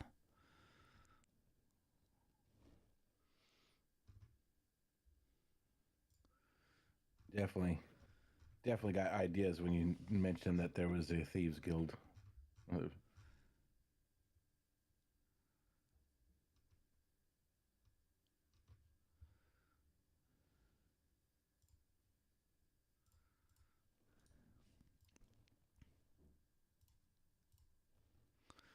Boop. Yeah, I like it. Like a slightly simplified version of that, but or like the top two and not the third one. Yeah, I like these as kind of. Would this be just simple charges, or like as in non-rechargeable? Like it's an expendable? Is that how it works? At the end of it, it regains a number like based on a die roll over N amount of time. So okay, we can adjust that as well. So because I'm into these sorts of items where you can have like a X per day. Yeah. From it. Yeah, exactly. And so, and with the different costs of the different features, so that you can't, it can't really be OP, because it's like, well, you might come in handy that one time of that one thing, but then, well, that's it spent. Yeah. And you got to wait a day or a long rest or a whatever. And these effects on it, is this specifically what you're looking for? I'm thinking something along those lines because of, explosions and being surrounded by bugs all over the floor and tidal waves, and so I feel like something that could help him to, and he's not the quickest as a gnome, so I'm thinking something like that could just be handy. And I like the fact that it's limited, so you can, it would be useful in an encounter or a specific scene, but then that's it. So I think with you having observed Longstride utilize his stuff on the Kodo. Yeah. You've probably picked up something there. Mm-hmm. Because you see the way that it's been used, but it's also limited, like it's not absolutely. And then perhaps also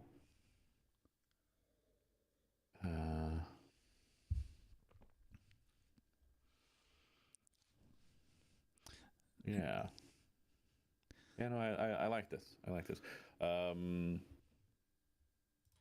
If you give me 2 effects that you'd want from it, okay, and then we give it X amount of charges, and then a recharge of. I know the 2 effects that I'd like, and there's nothing secret for the other guys either. There's an idea of like, well, it could be a fun surprise thing, but there's nothing that they shouldn't know about. Yeah, no, fair. Feel free to hit me up in the DMs for it. Yeah, I already had a thought while you were talking. I know I would go with the first one, and then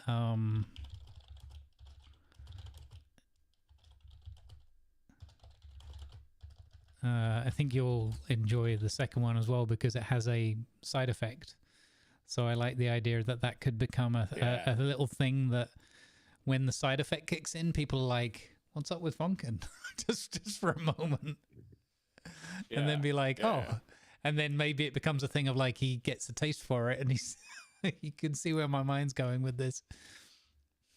So Funkin seems out of it. What's up with that? Yeah, this kind of fits with some of the effects that often are in World of Warcraft, where you do a thing that's and like there's an enchantment called I can't remember, but it's essentially you hit once and then it has a chance of triggering a second attack. Oh, okay, yeah. Like that's the sort of proc that can be in World of Warcraft. So you can have a main thing on your weapon that has a chance of hitting and a chance of making you better. So yeah, that kind of fits in with the thought there. I like that idea. I have an idea. I have two ideas. One would be basically this is Alistair being frustrated with something and trying to fix it with a magic item. He is disappointed as his jumping skill when he was trying to reach the ladder, hanging out from Funkin's little portable hole. So there's a ring of jumping where you can cast a jump spell at will, but only on yourself. You can't cast it on. So the takeaway is you can cast it at will, but only on yourself instead of being able to cast it on anyone. Mm-hmm. Obviously, that's nerfable. But idea number two is a belt of dwarven kind, which means you have a higher constitution. And then dark vision and speak, read, and write dwarvish. They don't affect me because I already do. But also you have advantage on persuasion checks made to interact with dwarves. Wow. I wonder why they need that. Oddly specific. Yeah. Very Or maybe. or your homebrew it's called Belt of Dwarven Insight. Yeah. You can instantly tell if 1d4 dwarves are bullshitting you within a 20-foot radius. And it's going to be a case of, hey, Funkin, would you like to try this on? Now, try it again. Everyone's like, huh, fireball. I realize he's full of shit now. Lie detector ring right now. Fireball to the beard. I didn't ask what size the room is. Oh, wow. So, yeah. Constitution increased by 2. I mean, cool, but that's not why I'm... advantage on persuasion checks made to interact with dwarves, and you have a 50% chance every day of growing a full beard. I was going to say, there's a beard part, isn't there? Yeah. Or visibly thicker beard, or if you already have one. I love the idea that you keep the belt on for too long, and everyone's like, you really shouldn't wear that belt for like 10 days. You can't move because you're literally leaning forward. You've got a forward tilt because you've got this thick beard that you're tripping on. Yeah, I like the idea of starting every day with a straight razor and then waking up the next morning going, whoom. Yeah, Doc. Yep.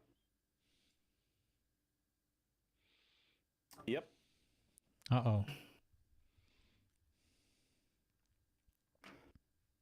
As listed or modified as I discussed. As listed. Oh, shit. Okay. Yep. Okay. Alistair. Yeah. Woo! I don't know what you're rolling. I just know that is one less than we rolled last time.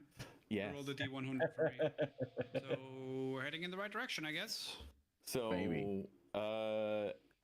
to explain, I had in my mind a number. It was literally 10% chance of you finding the plans on the auction house for this suit. I see. And I did the same thing with Doc.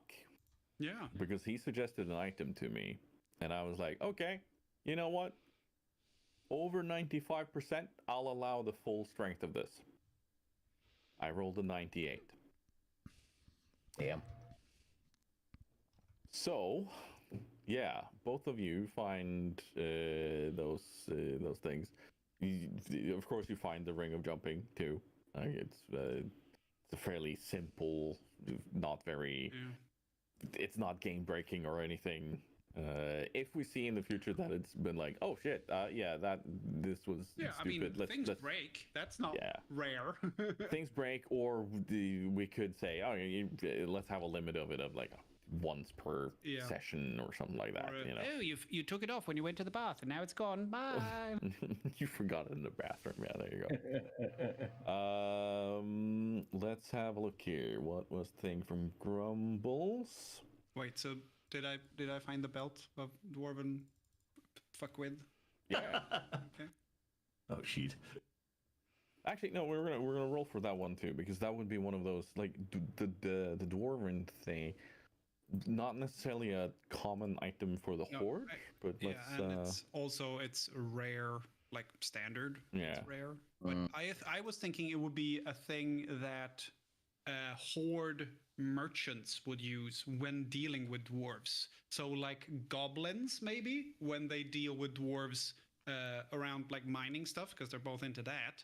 So that would be cool because it would let them speak, read, and write dwarvish, so they'd be able to communicate with them. How about we give it a 40% chance that you find it? Yeah. I mean, you could give it 100% chance. It's still not going to fucking find it. Oh, hey. Oh. That's 47%. So, She didn't find that. Thank God. Yes. Ooh. And then over 40% chance to find it. Oh, blimey.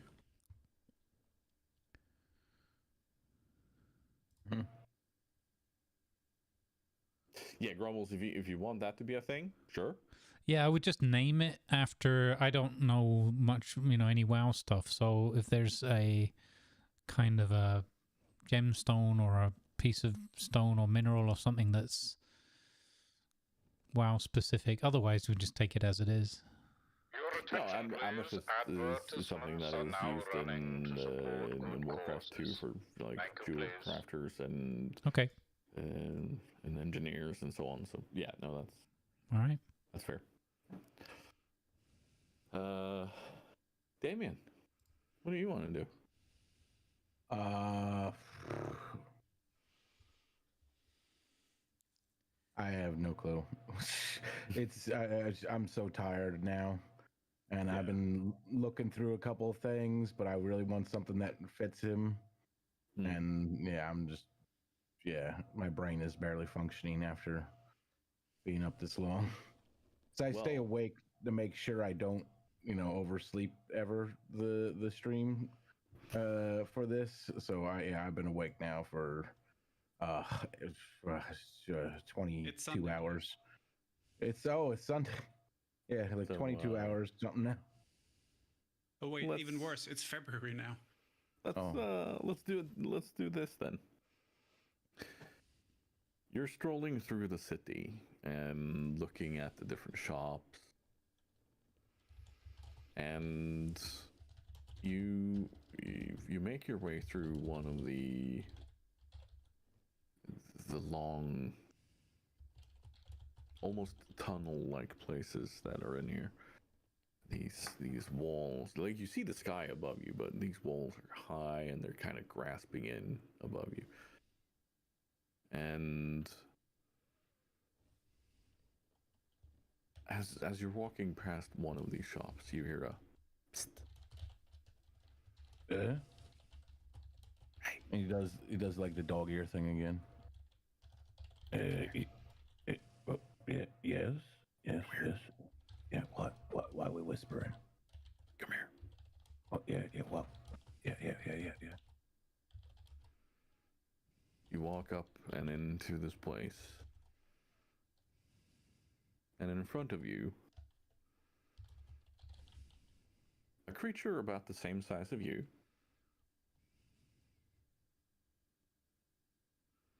takes off its hood, and you see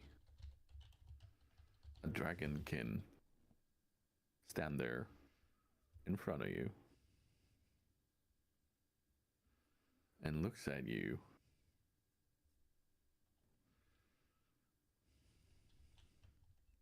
and then says, "Sleep." And that's where we're going to end the session. Uh-oh. Did I just get kidnapped? So, Funky gets Alright. loot. Ragnar gets loot. Alistair gets loot. Dunbar gets kidnapped. Yep. You know, this happens to me in every type of roleplay. I've even been kidnapped in Eco once. That's impressive. I mean, They had a lot of bows. you went to sleep, and kidnap does have nap in it, so maybe you're okay. Could be Maybe worse. it's a kidnap. It could be what stats did to Grumbles. Dragon nap. Stats did to Ivan in Eco and tortured him, you know. What, with feeding him pineapples? Oh no. I think it was something to do with they were after some rare resource and. Hi, they kept Maddie, one of them how are was you? vanishing and a certain Thank you person very was much giving for it the away raid. free to Welcome in. people. We're doing silly D&D things. We're just actually wrapping up our session right now, but we are just possibly talking say. about magic No, items would and never. what He our would folks are looking never. for. We're At least channeled the other Tiger's day, feeling our mortified when GM he or our realised when storyteller, and he's when got his, us all chapter, running around you do in realise you shouldn't be torturing Azeroth Ivan. and doing World of Warcraft things.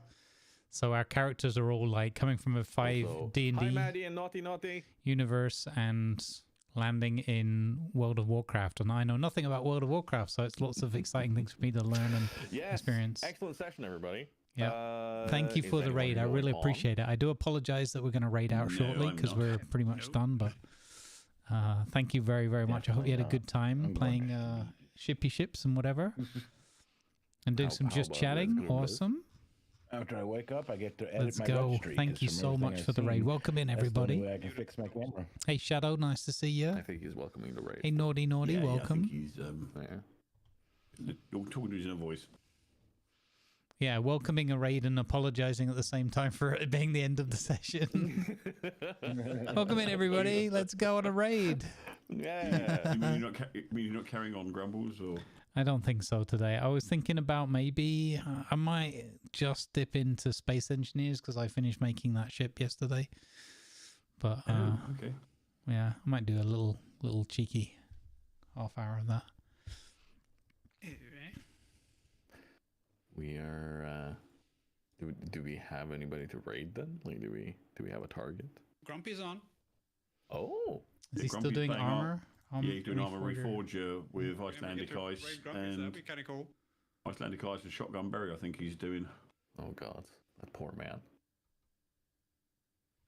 He knew what he was getting into. Yeah, no, we could raid Grumpy. Yeah, let's That's go raid definitely, Grumpy then instead. That's a good idea. I'll have a cheeky afternoon off. That's always nice.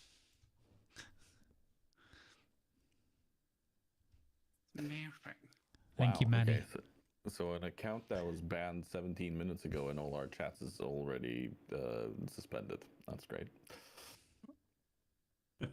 Heck around and find out, as they say. Get hammered. Yep. Yeah. Yeah, I've banned 3 or Alright. 4 people from self-free I've viewers. already started the raid, so We will see you over there. Take care. Ciao, chaps. ciao. Thank you guys. Thank Fun you. session as always. Excellent as always. Ciao. Sorry about the nat 20, Alistair. No, you're not. Oh, No, you're Don't lie not. to Don't us. fib. Don't lie to us. that was perfect for you. Yeah, Means a lot of you. that was a great sequence. Ciao, everyone. Bye. Bye. All right. Let's go. I gotta press buttons over here somewhere. Stop the shared chats. Boom. Oh, and relax.